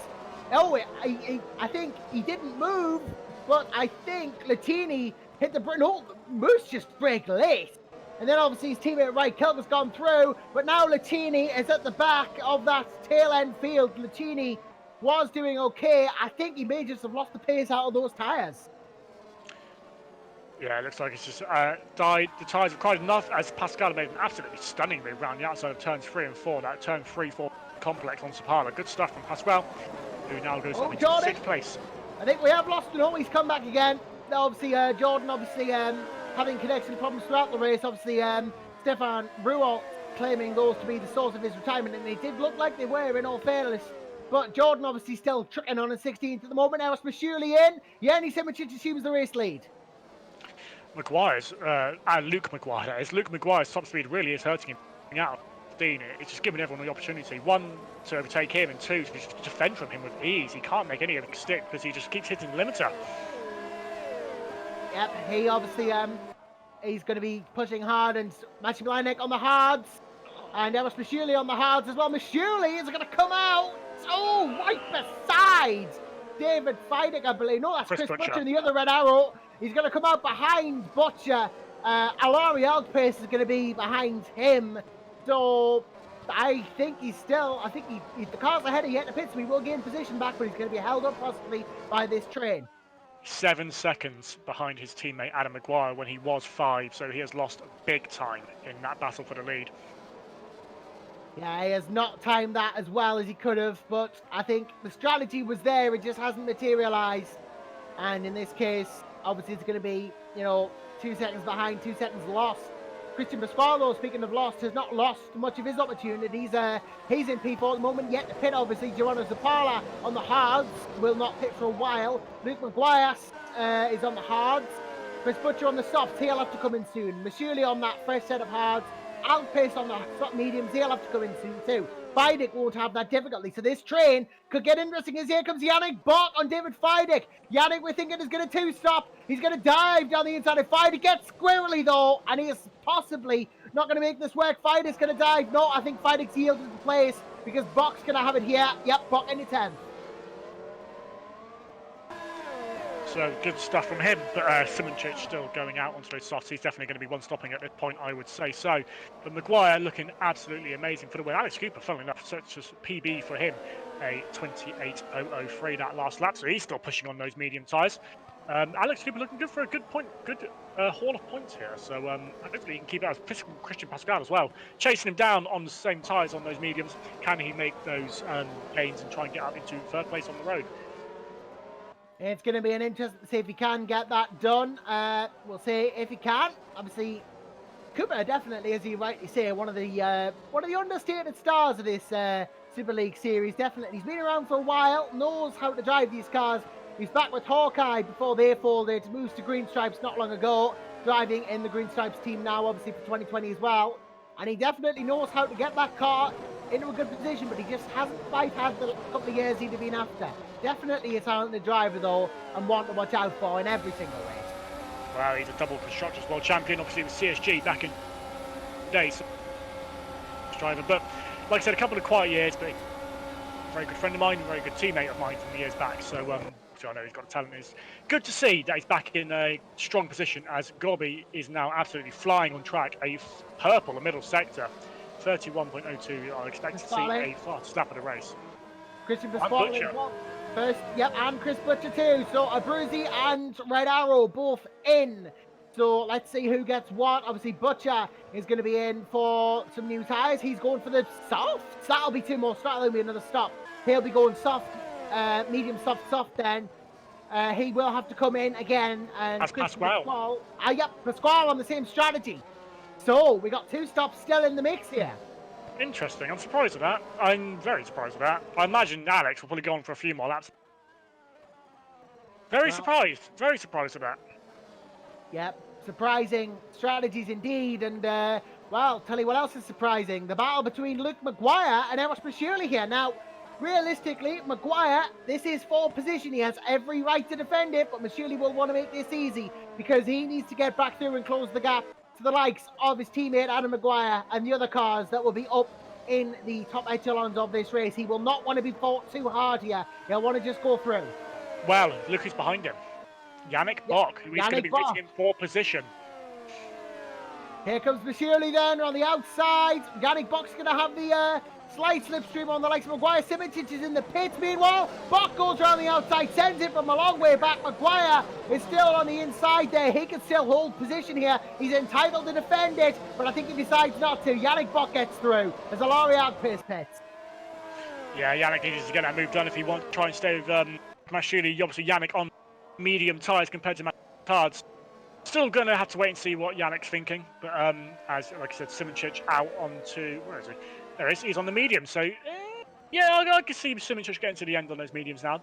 34 laps. Yeah, I could probably see it. So, going to be interesting to see what Simracing can do. I think it's a bit far back now for the race win. But nothing to say. But as Adam Maguire, obviously, now back into the lead of this race with Alex Cooper still doing an impressive job in 2nd place. So, Parler is 3rd. Yeah. Speaking of Cosmo, Laurie Alkpace out on the soft, so he'll be doing the 2-stop as well. But yeah, Zapala holding position nicely here in 3rd at the moment. He's not really having to work too hard to defend from the likes of Mashirley. Obviously, he's been on those hard since the race start, and he's always had the pace to challenge the likes of Mashirley, but Maguire, Cooper, and, well, both Maguires. But it's just been bad luck that's been hurt him this season, but it's looking like it's holding out, touch wood. Yeah, now you've said that, though. Well, yeah. Done. Look, my tabletop's made of solid wood, all right? I've negated the effect. As Mashirley now comes around the outside, this shouldn't be too hard, unless Zapala mounts some kind of defence, which it's not looking like he will do. And look at this, down the inside goes Bock as well. So these are the leaders coming back through. Zapala, I don't think is going to have any choice but to yield the position where Luke Maguire comes in. Yanni Simracing will chase Zapala, but yeah, he's down into P5. Alex Cooper is still setting PB. It's 27.8. It's only 6 tenths of Maguire, and considering that's on old medium, sorry. It's good stuff as Maguire, like I said, into the pits now. Pasquale's just set a fastest first sector. But yeah, Zapala seems to be dropping off the pace a little bit. I thought he was going to come in now, actually, didn't, so I'm a bit surprised. But yeah, Williams in 7th place. Good stuff from him. Yet to pit, flag to flag, but still looking good as Pascal sets fastest lap of the race. A 26.267. Obviously pushing those soft tyres to the best of their ability. But I like this order. This is quite a nice little order, isn't it? A bit mixed up, not the normal names. Yeah, very, very mixed up order as well. And obviously with the likes of Zapara at the front as well. I think Matthew Allickman in the chat is saying, Josh, for the love of God, don't curse us. I'm trying not to. I'm trying. I want this to happen as much as anybody else. But he also interestingly says, YTF1's a 1 stopping. Now that, if true for L'Oreal pace, means he's going to be finishing the race on 33 lap old softs. Something about me doesn't really strike that as true, Matthew. I think you might need to have a look at your strategy sheets again, mate.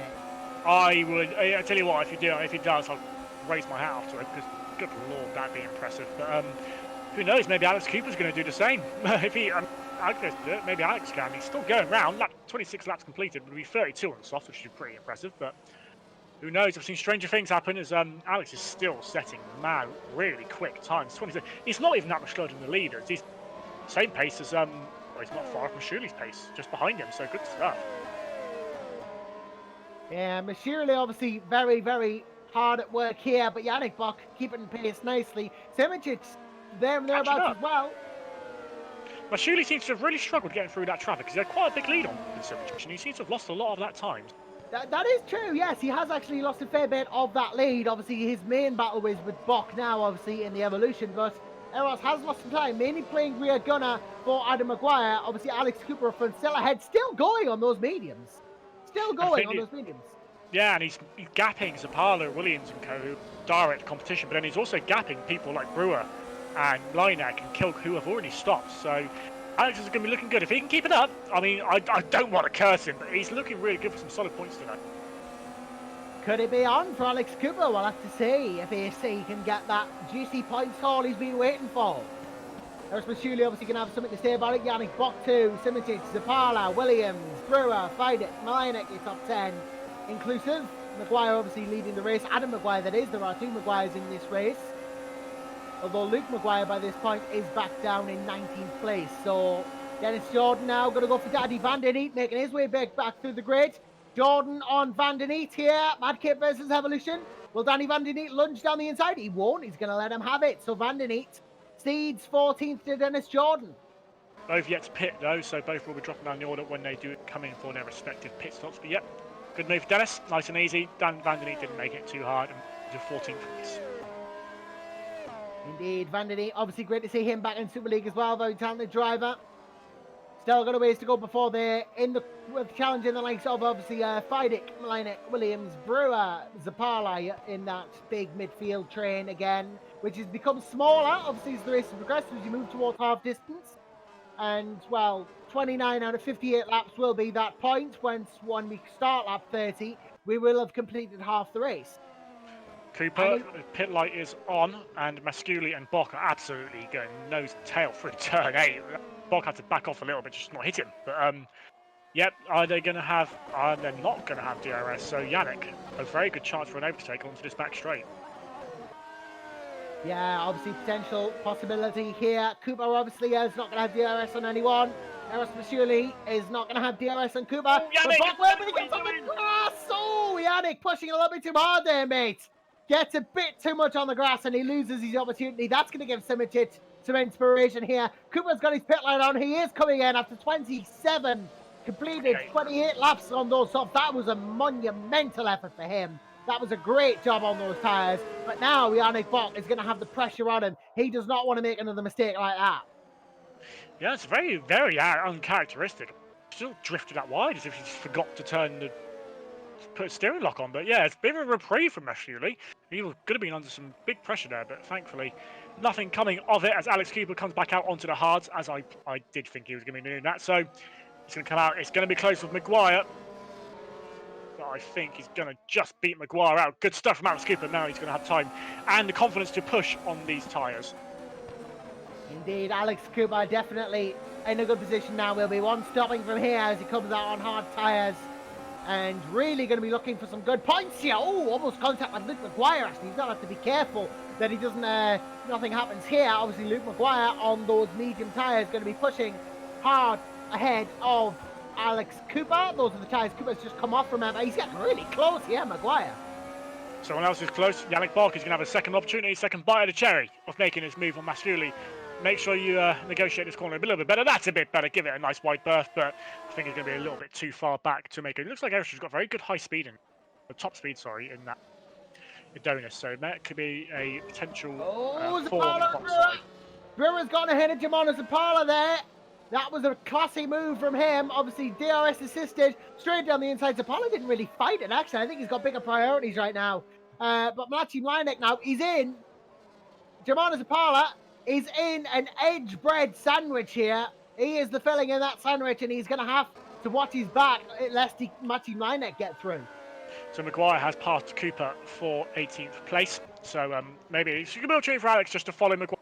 Maguire's on the faster tyres, but Alex on the fresher ones. So good. This could be an opportunity for Alex just to follow him through, make some places up, and see how he gets on. Butcher's made a good little effort there. He's on the softs. Obviously, we had to probably pit again.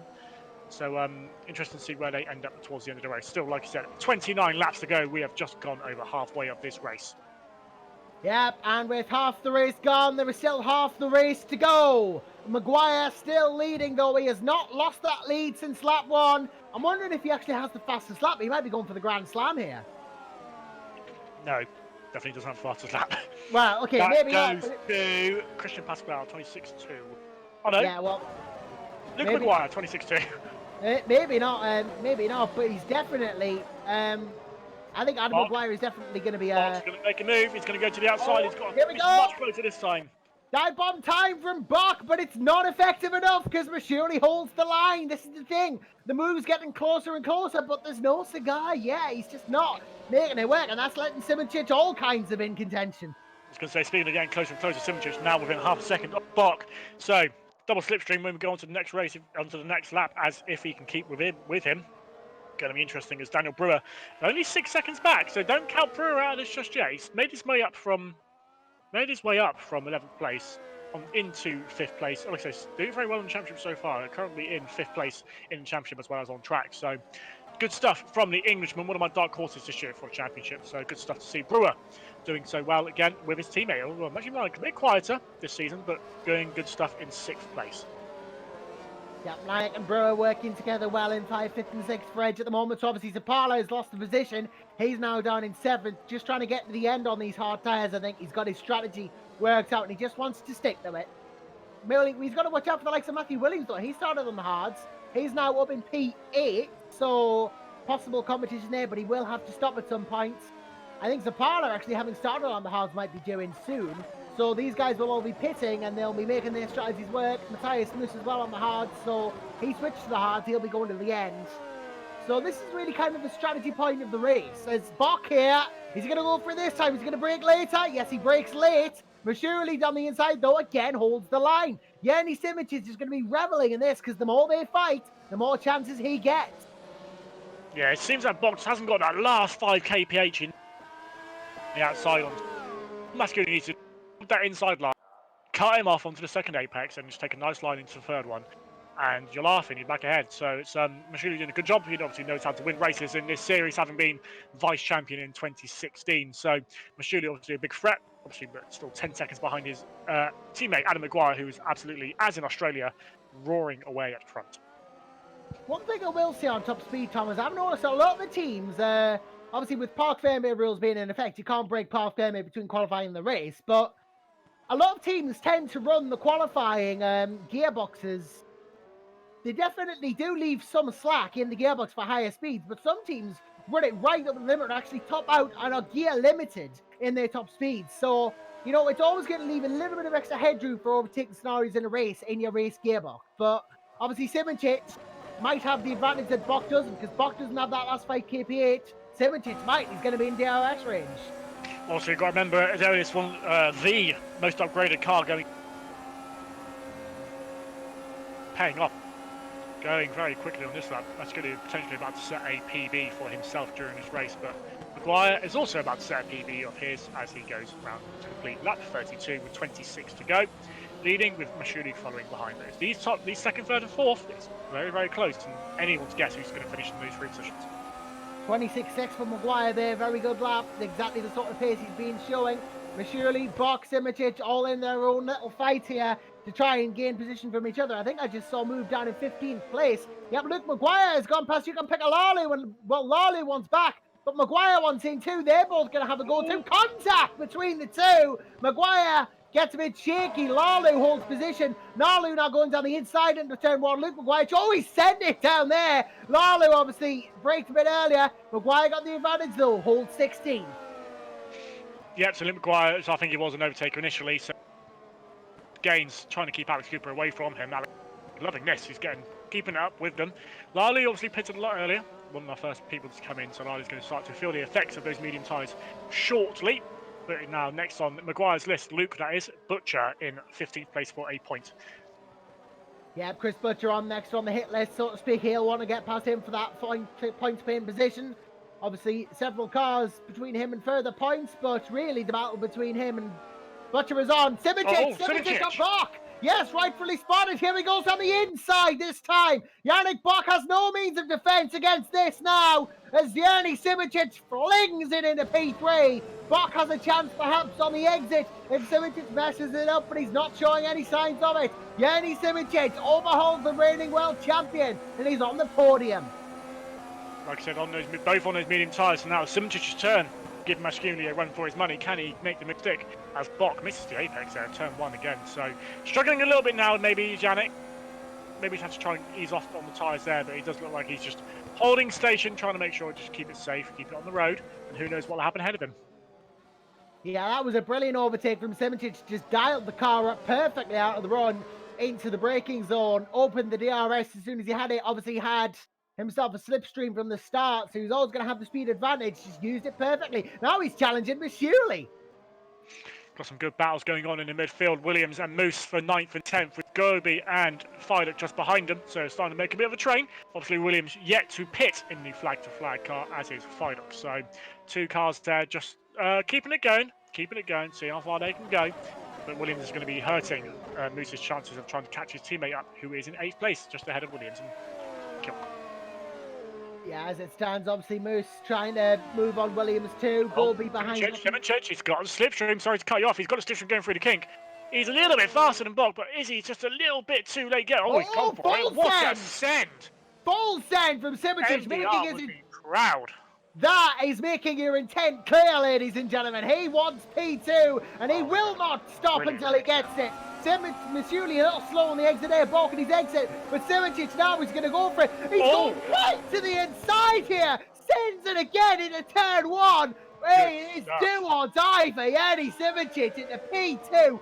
What a move from the Serbian sensation. Very clever. He sort of dummied right to keep Mashkuli going back to the right, and he's sold it up the inside. What a move. This is why he's considered one of the best, if not the best, on R-Factor 2. Good stuff from Simracing. Now he just needs to try and get away, try and make a move on, try and make a gap on Mashkuli, try and let Yannick try and have another go at him, just move away. Maybe a bit far away back from Maguire, but who knows? I mean, 22 laps to go. He's on the freshest tyres of the 4. Can he get going as he now tries to make a gap on Mashkuli? 2 words for that, Tom Parker. Full send. He did not flinch for a minute. He knew where he was going, and he didn't back out, not even when given millimetres on the left to that concrete wall. He did not stop. He's in second place, deservedly so from Simracing. That was a phenomenal move, one of the best of the season, one of the best I've seen in Superleague. And now, obviously, Adam Maguire is ahead of him, but Maguire on the hards, Simracing on the mediums, you've got to remember. But he did take... He has not stopped yet, I believe. He has been on... Well, Maguire has not... Maguire obviously will have had to have stopped at some point. Yep, stopped on lap 20. But then you got to remember, Gerrit Simracing took those tyres to lap 25. So I think they might be on a similar strategy here. But Simracing on the softer tyre. Yeah, Simracing's got a tyre advantage. He's got the compound advantage. So, I mean, 13 seconds is a lot of gaming. Considering Maguire is still pushing very, very hard. Sapala still setting personal bests on those hards. 35 laps into the race, so good stuff from Sapala. Obviously, racing against Alex Cooper and Lalu and co. And Maguire, obviously down in the places, obviously yet to pit is Sapala. So, which you can see that Williams has lost a couple of places in the last lap, down to 11th place, which is just a shame for him to see. Maybe his tyres started to cry enough down in 11th place. He's got Pascal and Feilich all over the back of him. Indeed, Christian Pasquale right on the back of Matthew Williams, and it stands who himself is chasing Fabrizi Gobi in that second Adonis, and in one of the Abruzzi, I beg your pardon. And Gobi, this is a bit of a step down again. He didn't have a great Australia. He got 3rd in Bahrain. Now he's back in 10th again. Maybe consistency a little bit hard to achieve in his initial stages of his career, but we know he has potential. Roger is out of the race for flag to flag. He was racing with, looks like, Bikini, and he has... What's happened to him? He's only just retired, so it looks a bit of a speed. He's come down as accident. Yeah, but he's gone round in turn 4. Got a little bit squirrely on the power, and he's lost control. Unfortunately, he's out of the race. Yeah, Cameron Roger obviously out of the running. It was at least 90 seconds ago, but it was relatively recent. Yep, it was. He was chasing, and then he just dropped it. What happened was, very simple. Maguire onto Butcher. Sorry to cut you off. 14th place down the back straight. Maguire trying to get through these cars like a hot knife through butter, but Butcher holds it. He's got the command advantage. Maguire goes up the inside, but Butcher should be able to hold this off going onto the thing. But Maguire with the cutback, Butcher's a little bit squirrely on the power there, but Maguire gets a better exit. Is he going to send it up as Feilich in front of him? Just pits out on the outside. When Maguire do it again, he pulled off a great move on Kilgurley going around the outside, but can he do it? And Chris Butcher runs off the road. Fair enough. He does give him the space. Fair play to Chris Butcher. Very, very respectful. And Maguire does get through. I think Chris could have pushed him off a little bit more there, so fair play to Chris, fair play. He could have, but I think he respected the gap there. Very, very considerate driving. But then again, Chris Butcher, we know him for that. Very talented, very sportsmanlike. Alex Cooper obviously behind them, of course. David Feilich come out in P18 on the mediums. That'll be his last stop. And, to go back to Cameron Roger, he just dropped it out of 4, I think. Car just completely lost control. Demolished the rear end, that was it. But, yeah, Matthew Williams the only sole flag-to-flag remaining now. And he knows he's got a fight on. Yeah, Dennis Jordan's also pitted in that sequence of events, so now down into 9th. It's on the soft tyre, so obviously a race to forget for Dennis. Obviously, he's got 22 laps to get it to the end and potentially going to off again. So, a bit of fun for Dennis. He's going to do the Dennis special of going for fastest lap, I'd imagine. Yeah, we're going to see if he goes for the fastest lap of the race, just to have a crack at it, get some extra points in for the team, maybe. Well, money at least. I don't think you get points for fastest lap, but there is a financial bonus. Money. But that'll help Evolution along a bit, as though we got a bit of a battle going on here. Zapala, Moose, Gobi, all fighting it out for P8. Obviously, Gobi on the hards, Moose on the hards, Zapala on the hards. It's hard tyres all around for these lots, so really, it's down to car and driver. Zavala's doing quite a good job of keeping up with Kilk, actually. I mean, they were quite close over the line last time round, but it's actually keeping up quite well as Zapala's just put up his pit light on, so I'm expecting him in at the end of this lap. I would expect Williams to be coming in very shortly as well. Those hard tyres must be absolutely crying enough to go to the end. I mean, they have to get on to lap 40. To those guys who pitted on lap 18 or so for the hards, I think we're going to be seeing one stops from the majority of people today. Yeah, a lot of one stops, a lot of two stops. Definitely differing strategies here at Istanbul Park as we are about to complete lap 38. Adam Maguire coming round the back straight to do that, start the 39th lap. But a lot of strategies, a lot of differences in strategies. That's what we like to see though. And with the new tyre rules obviously this year, less compounds, more options. Yeah, this gives him more opportunity to try and do an alternate. Lala, I'm going to start calling so off. Well, so what's going on ahead of us? We've got Gorby onto Moose, and Moose going to be looking at Tapala. Tapala goes to the inside. Probably try just to make sure he can actually get to the pit lane if he's pitting. But Moose goes around the outside. Tapala does, well, I say fight it. He just takes the line he wants. Moose and, ooh, yeah, Moose. Tapala in. Sorry. Tapala in. Gorby going to try and get into the inside. Pascal just behind his teammate in 11th. Pascal's had a very good race, actually. Starting down in 25th, now into 10th place. Good stuff, Christian Pascal. Good climbing up the order, definitely. You got to give him that. Jamal Zapala in the pits onto the soft. Going to try and take those 20 laps. I think that should be doable. There's a yellow flag. Why is there a yellow flag? I'm going to go have a look, see if something has happened up or down the track. Where is this? I can't see anything. I think it's between Zapala in the pit. Well, that is obviously a bit weird if it is, because he's in the pit. He shouldn't count a yellow. But, yeah, something's obviously gone on somewhere on the track. We'll see if we can find out. Nobody looks to have any damage. So, no, I think it's just a little bug. It's fine. It's fine. Everyone's... Stewart's being a bit overzealous then. Yeah, maybe they're getting a bit bored. They say, oh, it's a slow car, yellows, but it's just in the pit. It's all right. But yes, what this does mean, obviously, it gives Moose... wow, it does give Moose permission to push. He's now 4 attempts up on his best lap fast. Going to be chasing his teammate down for 7th and 8th place. Well, unfortunately, I have to make a little correction. Unfortunately, I've been messaged by none other than the league manager, Will Panisi. Turns out Gerrit de Vries is Slovenian, not Serbian. Apologies for that. Oh, did you say... Oh, I knew. Yeah, I'm getting told off by the boss now for that, so you know it's a big mistake when he's done that. Silly Billy. Speaking of Simracing, he is gaining on Maguire, but he's only gaining a couple of tenths. So he's now 12 seconds back rather than the 13 he was. But Maguire, just I think he's going to be holding the pace now, just making it get to the end and doing good stuff. Nice 11-second lead as they crossed the line last time by. Yeah, big gap obviously there between Maguire and Simracing, but gap's obviously coming and going as Christian Pasquale enters pits now in the Breezy car, so obviously following Tamana Zapala's lead. Zapala should get back through on Pasquale. Should not be too difficult as he comes in. He is going for another set of softs. Lalu also in. He's gone on to softs. I expected him. This choice that was going to happen. Indeed, so that's happened. Obviously, Zapala now back into the points in P15. So his run is continuing. Pasquale and Fidek behind. Alari Alquist, his teammate, is in front in P14. So double points finish on for Cosmo. Well, I say Cosmo, more like Cosmo by TF1. Alquist, I expect to be in again, though. He's been on those softs for a long time. Yeah, obviously Alquist, if he can make those softs go to the end. Well, Matthew Allington did say he had changed from 2-stopper a while ago, actually. We saw that in the comments. So Alari Alquist will stop again. But yeah, definitely good run from most drivers thus far. Good to see Alari in Super League, by the way. I mean, Super League Lights driver last year. Come into the ESJ, he struggled a bit more, but it's good to see him on the grid. Yes, it's good to see him on the grid. He had a lot of bad luck last year in Super League Lights, so good to see him back on the grid in Super League this year. As who was I going to say? Williams still got his pit light on, as has Chris Butcher now. Chris Butcher's been on those softs for quite a long time, so him to be coming in this lap wouldn't be the biggest surprise in the world. Is Matthew Williams going to go into the pit? He does. Matthew Williams from 10th place and flag to flag into the pit lane to go on to what I would imagine would be a set of softs. Yep, and Chris Butcher follows him. I imagine he would be going on to soft as well. Williams and Butcher both probably going at this point in the race. Oh, getting it slowed for the pit lane, yeah. I heard that. That was a bit of a... You can almost hear the groan of his brakes. I'm going to see if he actually did it or not. We'll find out when he comes out of the pit lane. Pit lane is 80 kilometers an hour. And, oh, it was touch and go. It was touch and go. I'm going to have a look at the telemetry. I think this is important. Williams comes out in 18th place onto soft tyres. Chris Butcher comes out with no penalty. Fair play. He got it stopped. Well done, Chris. But comes out in soft 19th place. Yeah, I think it was 82. I think he just got it within the tolerance. That was so close. He would have ruined those tyres. It didn't matter. He was changing them anyway. As I'm just told, Jamalas and Paulus had the fastest lap. A bit of money. Love to see Hey, that. more money for you.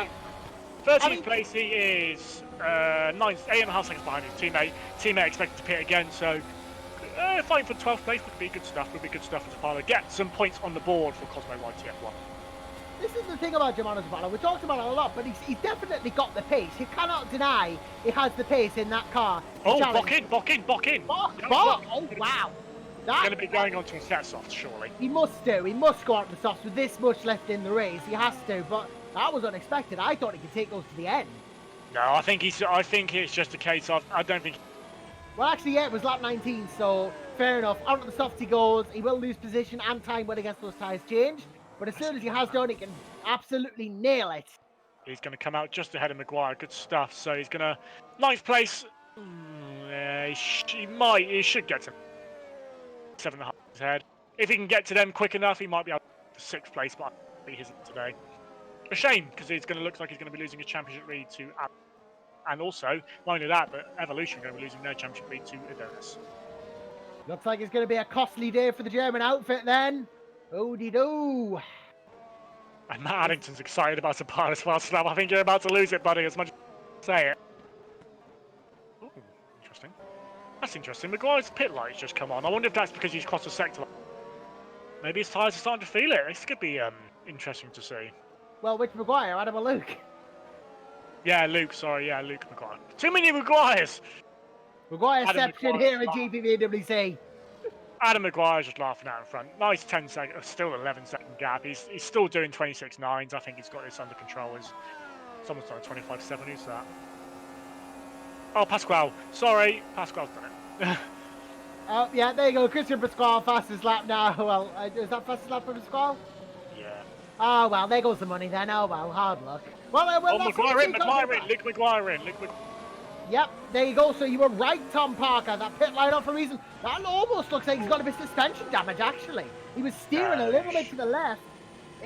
It's very marginal if there is any, but probably not going to affect him that much as he comes into the pits. As he gets onto the top while he's... No, mediums. They can't be confident enough to take the softs to the end. I'm surprised at that. Well, maybe there was a bit of damage that had to be fixed and he's not changed the tyres, but it would be daft not to. No, damage would take longer than that. Yeah, maybe. I think he just wants to push the tyres to absolute maximum and he can't do that on the softs. Who knows? But that's dropped him back into 17th. That's put Williams into the points. Sapala pit. So moves Alex Cooper into the top 10. So good stuff from Alex. But Sapala in 11th on a 25.9 and on fresh soft. So Alex could very well be keeping one eye on the driver behind him. Obviously, Sapala 4-lap old softs as we go on to, as he goes round onto lap 43. Alex on 14-lap old hards. Well, speaking of Alex Cooper, actually, it's worth mentioning, has not top 10'd in a Super League race. Simitic in the pits, but Cooper has not top 10'd in a Super League race since Azerbaijan of last year. Only had one top 10, has not won since Russia 2017. So it will be a long time coming, but this could be a bit of a recovery drive here from Cooper. Get him back in the game. Simicic comes out on soft.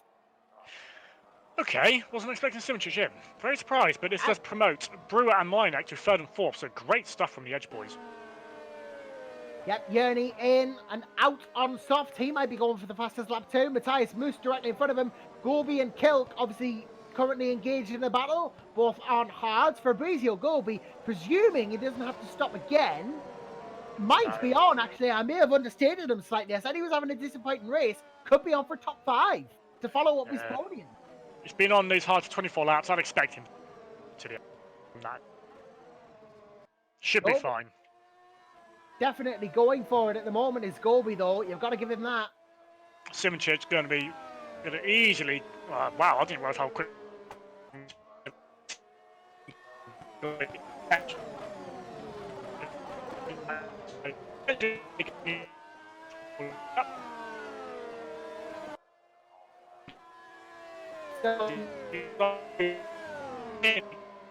Nice and easy. Moose go behind. Simicic up into 7th.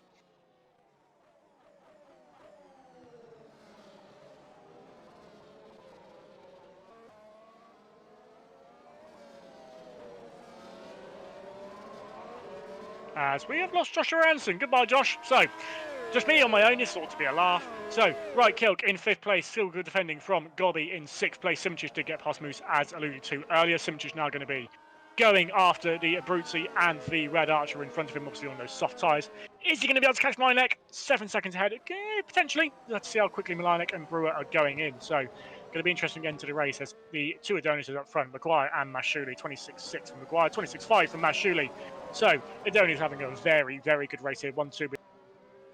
Years. So looking good for Maguire to take the lead of the championship and for that to also mean Adonis into the lead. As we'll just do a quick run through of the top 10, we have Maguire and Mashuli top 2, as I said earlier. Brewer and Linek in 3rd and 4th for Edge Esports, doing a fantastic job today for the boys in blue.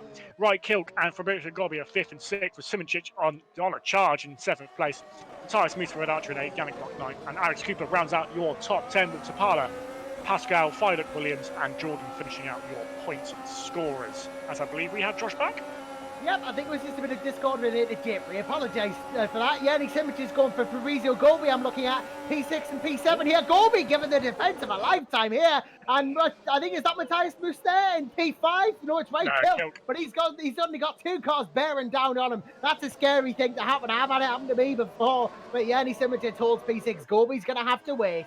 Yeah, Gorby got a little bit out of shape because he had to try and avoid Kilk. So a little bit unfortunate, but I think Simicic is always going to pass him anyway. So a bit unfortunate, but it just means that Simicic now has a free rein to try and go for 5th place. And you know what? I do think he will have a chance of trying to go for 4th. He'll have a shot, definitely. I think Simicic may have a shot for 4th, definitely. As will Golby if he gets past. This is far from over. We're 78% of the way through. But definitely going to be interesting to see how this does go. Golby, Simicic, Kilk, all fighting here. Matthias Moose and Yannick Buck behind, obviously waiting for something to happen. Matthew Meinik, Daniel Brewer, all pretty safe in their positions, as is Shirley, as is Maguire, who has pretty much just vibed out this whole race. He's just led it from start to finish. Yeah, he's been controlling the pace the entire time, hasn't he? He's no issues, no problems. Like I said, from lap 1, turn 1, he's been in the lead. And not any issues from then, so fingers crossed for him, he will be able to continue the race. Alex Cooper in 10th place, doing a very good job at the moment, but he does have Sapala and Pascal gaining on him at a vast rate of knots. So it's not over for him, still 12 laps to go once he crosses the line. It's going to be difficult to try and defend from 2 soft shod cars. The box seems to have made a mistake, as Yannick made a mistake. He's down in 9th place. Lost a lot of time. So he is down at P9 here. May have lost time somewhere, or might just have backed it down a bit. I don't know, but he's catching this train for P5.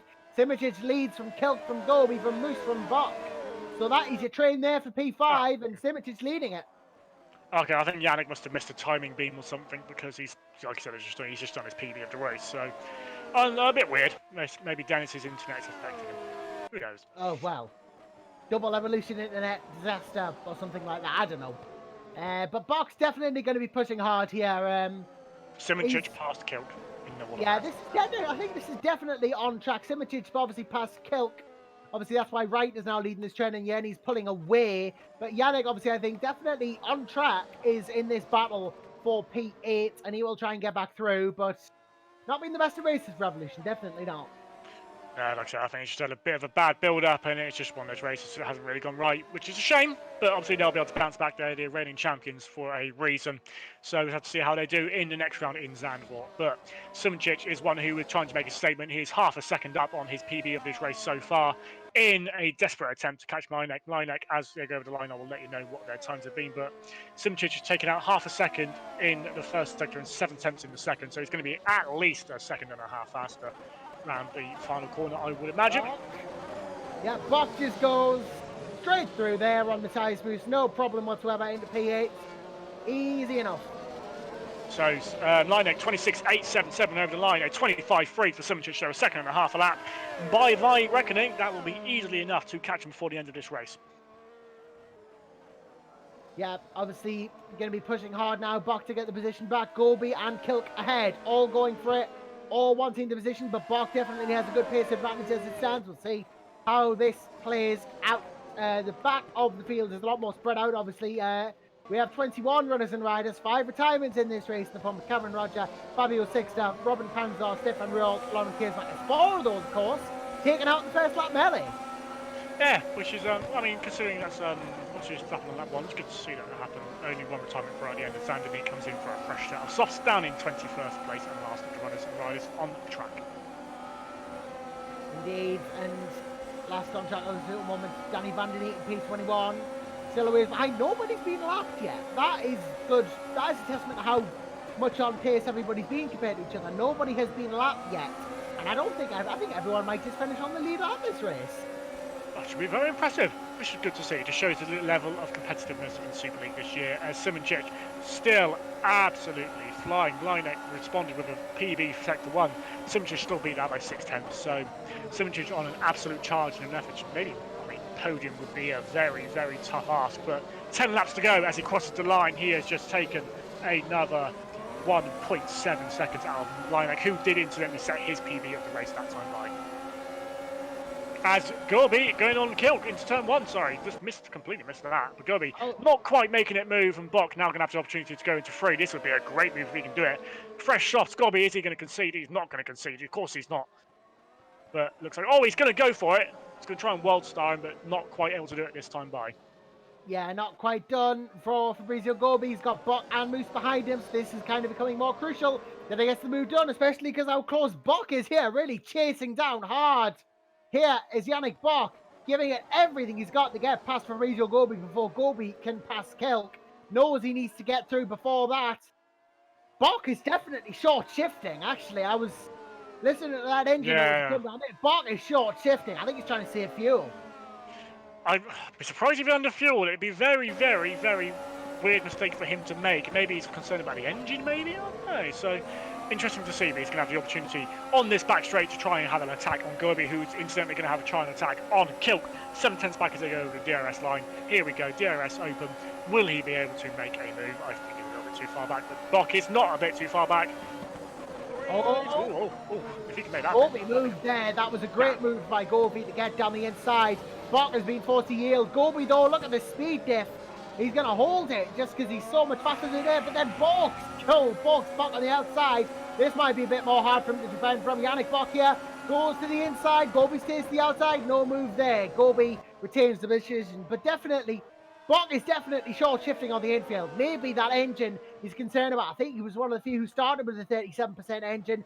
So worried about the longevity, but it's made it this far, definitely. He's saving the revs for the straights. That's what he's doing. So Gorby obviously doing a good job at defending it as Bok has the right. Something else interesting, Simracing just took 2 seconds out of Linek that lap last time by, so he can see him now. So expecting Linek to be under pressure from Simracing any lap now, if anything, actually. It'd be, if not this lap, next lap definitely. He's going to have DRS as he goes over the detection point. How far is Brewer's 5 seconds up the road? Simracing has a potential to do it. 8 laps to go at the line. So we'll have to see as it goes, as Bok will be on the back of Gorby again as we go on to the back straight. But Kilk seems to have a good high top speed, enough to stop Gorby getting right up to his rear end, as Bok only 2 tenths behind as they go over the DRS line. Open it up, through the kink you go. And are we going to see a move from Yannick Bok, reigning champion, championship leader? And will he have a move around the outside? He will give it a go. But it's going to be difficult. Gorby's going to push him out. The back wheels! They almost touch wheels as Bok and Gorby go at it, but Bok gets it this time. The speed on the straight, the 6 kilometers an hour helped, and Yannick Bok hit them. Simracing into 4th, overtaken Linek into turn 1. Nussler's got a cut back on the final corner. Simracing into P4, going to go and try and chase down Brewer for the final podium spot. That was just full send again, wasn't it, for me? And Simracing didn't back out for a minute. Speaking of going for it, Zapala now only 1 second behind Alex Cooper on those fresh softs, and Pascal only a further 5 tenths back. So 10th, 11th, 12th also going to get tasty towards the end of this race with 8 laps to go as they crossed that line last time by. Yeah, Zapala, Cooper is going to be a very interesting battle if it continues. Obviously, Germano on the softs, Alex on the hards. There is a 2 compound advantage for Germano Zapala, who will also now... an 8 lap tyre advantage as well. Yeah, and an 8 lap tyre advantage with 8 to go. Well, we're on lap 51, so yep, 8 to go. Well, not anymore, now there's 7 because Maguire's just crossed the line, but... He's too far ahead of everyone, it's fine, but I tell you who is going to be fine, Yannick Bok, if he can get past right Kilk over the DRS line. He's only 2.5 tenths behind. Here we go, nice and easy. right. He's going to swing to the right, go around the outside. Bish bash bosh. Is he going to get it done? Wright's got some good top speed in that car Yeah. actually. So Oh, brakes well early. Right, Kilk brakes well early. I think he wanted no part of that. Buck just goes straight through. No questions asked. Yannick Buck in the 6th.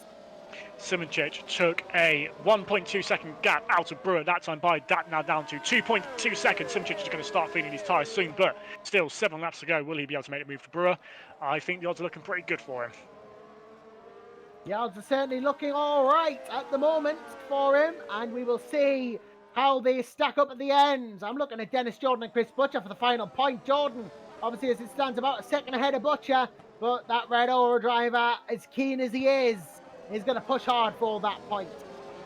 I tell you what else is pushing Zapala now onto the back of Alex Cooper. Can Alex hold on for his first top 10, as you said, since 2017? Would be a good effort if he can do it. But obviously, going to have to try 6.5 laps of hard defending against those not only 2 compound soft tyres, but also 8 laps newer. Yeah, Zapala pushing hard here. He's got the tyre advantage. He's got the wear advantage, effectively. And, well, this feels like one-way traffic, but you never know with Alex Cooper. He's a very capable driver. He can hold him off. Simracing's going very quickly again. I'm not Simracing, sorry. Mascudi's going absolutely flying. He's still setting personal bests on those tyres, which is impressive to see. 15 seconds behind his teammate, but I think a race that he can be very proud of nonetheless. Yeah, definitely a good performance from Michele. Here comes Zapala on Cooper. He's staying to the outside. He wants no part of this whatsoever. Alex Cooper knows he's playing. Zapala breaks for the turn there. It was simple. P10 for Zapala. Oh, contact with Pasquale almost. Almost hits Pasquale, tips Pasquale there, but luckily nothing came of it. But Pasquale now is going to want to go Cooper because he's on the softs too. But Zapala in the 10th though. Well, not just that, Matthew Williams in 13th place. I don't know how he's managed to get up today. He's been absolutely flying since he's put these softs on. He's only 5.5 seconds behind this gap. So, and he's going to be taking chunks of time out of them. So Williams could be on for a top 11 here. Great stuff from the Englishman, considering he didn't even qualify. And yep, Williams definitely pushing hard here and giving it everything he has in his attempt to try and get into the higher. Speaking of pushing, sorry to interrupt you, speaking of pushing, P3, yeah, here we go. Simracing pretty much having to lift off behind Brewer, going through turn 8. Such is the tyre difference, but excellent exit out. Oh, actually, no, I tell a lie, I've cursed him. It got a bit squiffy, but he's already into 8th gear. Here we go. Brewer tries to go right in a desperate attempt to try and do it. Here we go, though, no chance. DRS on. In he goes, into 3rd place on the road. Can Brewer do anything about this? He's going to try, but no avail. Simracing back in onto the podium in this race. This is what he wants, Yanni Simracing. This is what he's been after. And what he needs is this podium position, which he is now. Gobby on the outside of Oh, yes, Gobby and Kilk. I almost missed that. Great spot there. Kilk. Round the outside, contact between the two. Kilk on the inside, Gobi on the outside. The wheel banging continues. This is modern warfare if ever I've seen it. But Gobi really pushing hard to try and get that P7. He's going to go for it again around the outside of turn 1. Matthias Moose stays well clear. Gobi on the inside, contact again. Kilk and Gobi, they're argy-bargy in it here. This is crazy stuff.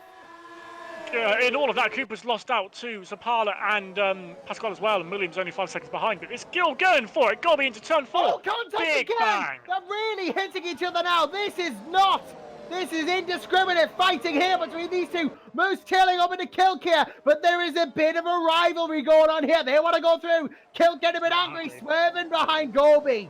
This is absolutely playing into Zapala and Pasquale's hands, though. They're on softer tyres and on newer tyres. They're going to have the opportunity for 7th place here. Oh, they are if this continues, but I think Kilk is backed out now. I think maybe he's decided to let the tyres cool, let his temper cool, perhaps. The red mist descending on Kilk and Gobi here at Istanbul Park. That was elbows out if ever I've seen it. Well, now, so Kilk's going to have the, not had as good an exit, but is he going to have DRS and enough top speed to try and get back to Gobi? Tell you what, Zapala, though, this could be the start of the DRS train again, woohoo. But what's going on behind? Yeah, Pascal's not close enough, Zapala's not close enough. And we go line astern into the final complex. Yeah, this is definitely getting close. This train here, the likes of Gobi, Kilk, Moose, Kilk and Gobi, no love lost between these two. They will be going for it hammer and tongs if they get the chance. But Jamana Zapala, this is played right into his hands. He can go for Moose now and then work his way through the train if he can keep his pace up. Well, if they keep banging wheels like this and there's an instant, Cooper and Williams behind, even Fidok is only 2 seconds behind Williams, could be absolutely gaining from this. Could potentially a top 10 from any of these drivers. Possibly. We'll have to see, though. Moose and Kilk and Gobi, the real... Sapala! Sorry, I think he's trying to send Moose a dummy or something. What he's done, no, he's put him off. He's put him off enough to make Moose go wide, and good stuff from Sapala, very clever. Is Moose going to go for it? No, he's not. Sapala into 9th place. Pascal is the next guy to try and get past Moose. Yeah, Moose hit the curb and got some wheel spin. That was why that happened. Zapala, though, playing it perfectly here. The tactical mastermind, number 9, P9 for car 9. 999. Is it going to get any better? I hope it is.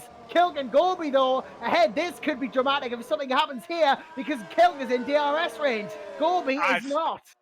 I'll tell you what, Alex Cooper as well. He's just caught straight back onto the back of these guys. Pascal's going to have DRS on Moose. He's very close going up to it. Is Mr. Kilk going to have an opportunity? 327 kilometers an hour is not enough for right Kilk. Pascal up the inside of Moose into the final complex. Moose makes it easy for him. Very, very, very mature driving from Moose. Pascal into the top 10. I don't think Matthias Moose is fighting this too hard at the moment. Alex Cooper might find himself going through as well. The real fight, though, is between Kilk and Gobi as Adam Maguire's on lap 56. 3 to go for him, but this is where the battle is for P7.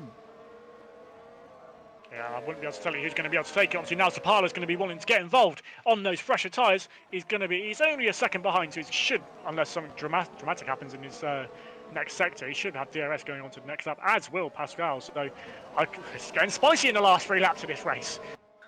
Spicy under the bottle of green pepper, Tabasco, that much is for certain. And right, Kilk's going to want to turn up the fire on Fabrizio Gobi. We saw how they were elbows out before. I don't think he's going to get a chance, though. I think Gobi's got the run that he needed now. I think Fabrizio Gobi might have this. Look at the gap he's starting to pull out.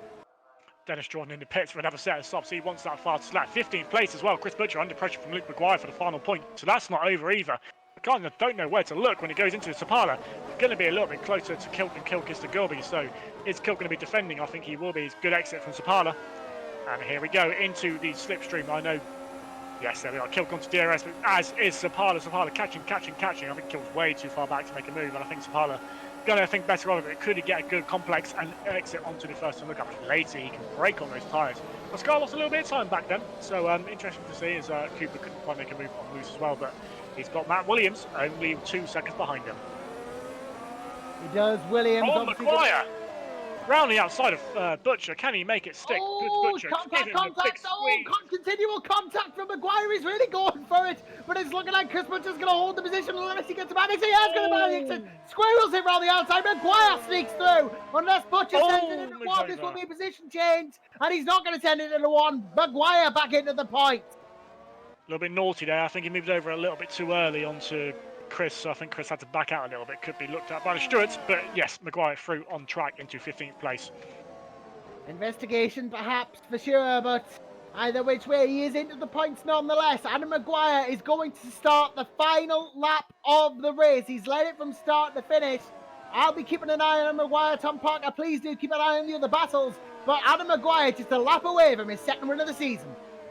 Zapata much closer to Kilk this time, as Kilk still, he's about second behind. He does have DRS, but is that going to be enough to hold up? Pasquale's actually close right up to Zapata, but he's had a bit of a shoddy exit. Kilk now feeling the need to defend from Zapata going in before the kick, so always read the curve a bit too much there in my opinion, but still going to have the opportunity. This DRS is really helping Kilk stay ahead. Zapata can't make a move into that time, but Alex Cooper can make a move round the outside of Matthias Moose into 11th. Can he get the move done? Moose on the inside for the final corner. Alex Cooper round the outside of the final corner. Can he get a better exit? Squirrely, and I think Moose still alongside though. Who's going to final lap, boys? Where are we going to go? Round the outside. Can Alex make it stick? Alex thinks better of it and will take the line into 2. As Matt Williams right on the back of them as well. Yeah, Williams pushing hard. They all know the positions will have to be made up for them. This is their last chance to do that. Pasquale going to be chasing Zapala, Kilk and Gobi. This whole battle here also going to be going on till the end. We'll be keeping an eye on that too. Bach though in P6, Reineck P5, Brewer P4, Simic looking on for a podium as it stands. Eros Pashuli though in P2, but Adam Maguire as he rounds the final couple of corners has not flinched, has not blinked, has not stopped for any reason whatsoever. Round the final corner, it'll be 2 wins for Adam Maguire out of 3 races. He gets the win, the Irishman victorious again. And here comes his teammate, Erasmus Shirley, round the final corner.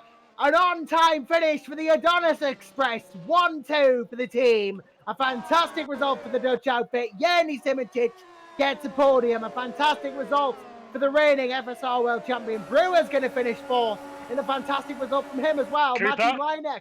Cooper's P5. going around the outside. Moose has not got DRS. Cooper gets there before the entry of the corner. Good stuff from the Cooper. Gets into 11th place at the end. Bok P6, Scorpy P7. Looking like he's going to be killed P8. Germano Zapala gets his finish. First finish of the season. And it's P9 for car 9. The curse seems to have been lifted somewhat. Pasquale 10th, Cooper 11th, Moose 12th, Williams 13th, Fidek 14th, and Luke Maguire is in the final points-paying position. The Irishman gets a point, and he'll be happy about that. All players finished 16th, just outside the points. From Butcher, from Lalu, from Danny Vanderdy, from Mirko Lacini, from the Dennis Jordan. Yep, Dennis Jordan is going to be 21st at the end. The retirements, Roger, Sixter, Panzer, Ruwelt, and Casemakers. Dennis about to set a fastest lap of the race at the end. There we go, 24.701. But we are all over, and Adam Maguire, like I said, takes his 2nd win of the season, and with that, will take the lead of the championship back from Yannick Bok. Indeed, Maguire strikes back at Istanbul Park. Victory for the Irishman. Erasmus Shirley P2, his championship gets a much-needed boost, 20 points. Goes on to 31 points now. Yanni Simicic gets what he needed as well. Daniel Brewer 4th. He will keep his title hopes alive too. Martin Leineck, P5. That is your top 5. We're hoping to get words in, of course, the interviews with Maguire, but surely Simicic, possibly even Menno Clant if he's about. And failing that, Brewer, Leineck, Bok, and the others. But what a race for Adonis Engineering. That is exactly what they needed.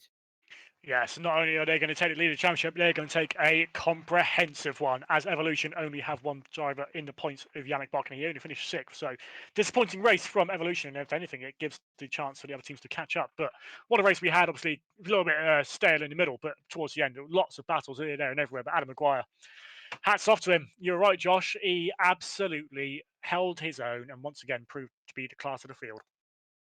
Well, we said that after Australia, didn't we? We said it after Istanbul. This is just been Adam Maguire's day.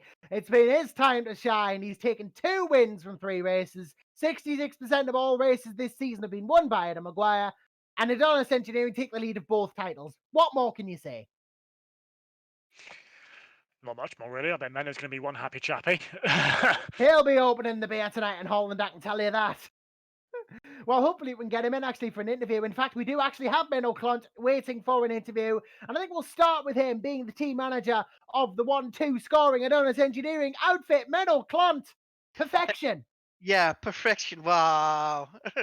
I'm really, really happy and surprised. But yeah, it worked out. And yeah, really proud of both my drivers and the whole team and yeah, everything. And yeah, of course, we had a very, very good car in comparison of the rest. That was what we aimed for with upgrades, to do something different, but to actually do it and get the points, get the maximum result is like so good. Yeah, that was obviously the dream. A 1-2 with the best car as well. I mean, Adam Maguire, pole position, pretty much led every single lap, came home in the end, ran a perfect race. Yeah, I'm really proud of both the drivers, but Adam, yeah, he showed so much quality. Like in the beginning of the race, he was of course a bit lucky because there was a bit of drama behind him after the start. But yeah, he just checked out, and yeah, it was really cool to see that. Yeah, was so good, and yeah, got the most of the upgrade advantage we had. So yeah, very good. But also Eros, who after a really bad start of the season for him, I think it's not what he wanted. He wanted to be up there, and he wasn't. I think yeah, P2 will be a win for him as well. Indeed, and we bring both of your drivers into the broadcast booth now to talk to as well, Menno Clant. We start, of course, with our race winner, Adam Maguire. Adam, 2 from 3, not bad going. Yeah, not too bad after damage limitation in Bahrain, but I wasn't expecting to win today, but I'm absolutely chuffed. I can imagine it would be. That's his second win of the season and a dominant one once again. And it really does put you as the title favourite now, favourite for the World Championship. Obviously, it's a bit early to say, but you must be feeling pretty confident. That must get your hopes up. Yeah, I wasn't. I'm not thinking about the championship, but No. after seeing the last 3 races of how they've gone, I'm definitely thinking about going for the title fight. So you've won 2 races now. How does someone like you prepare for an event like this? I mean, obviously thousands of laps must go into the practice of it, but when it actually comes to it on the start, how do you get yourself in that position where you can think, right, let's go out and win?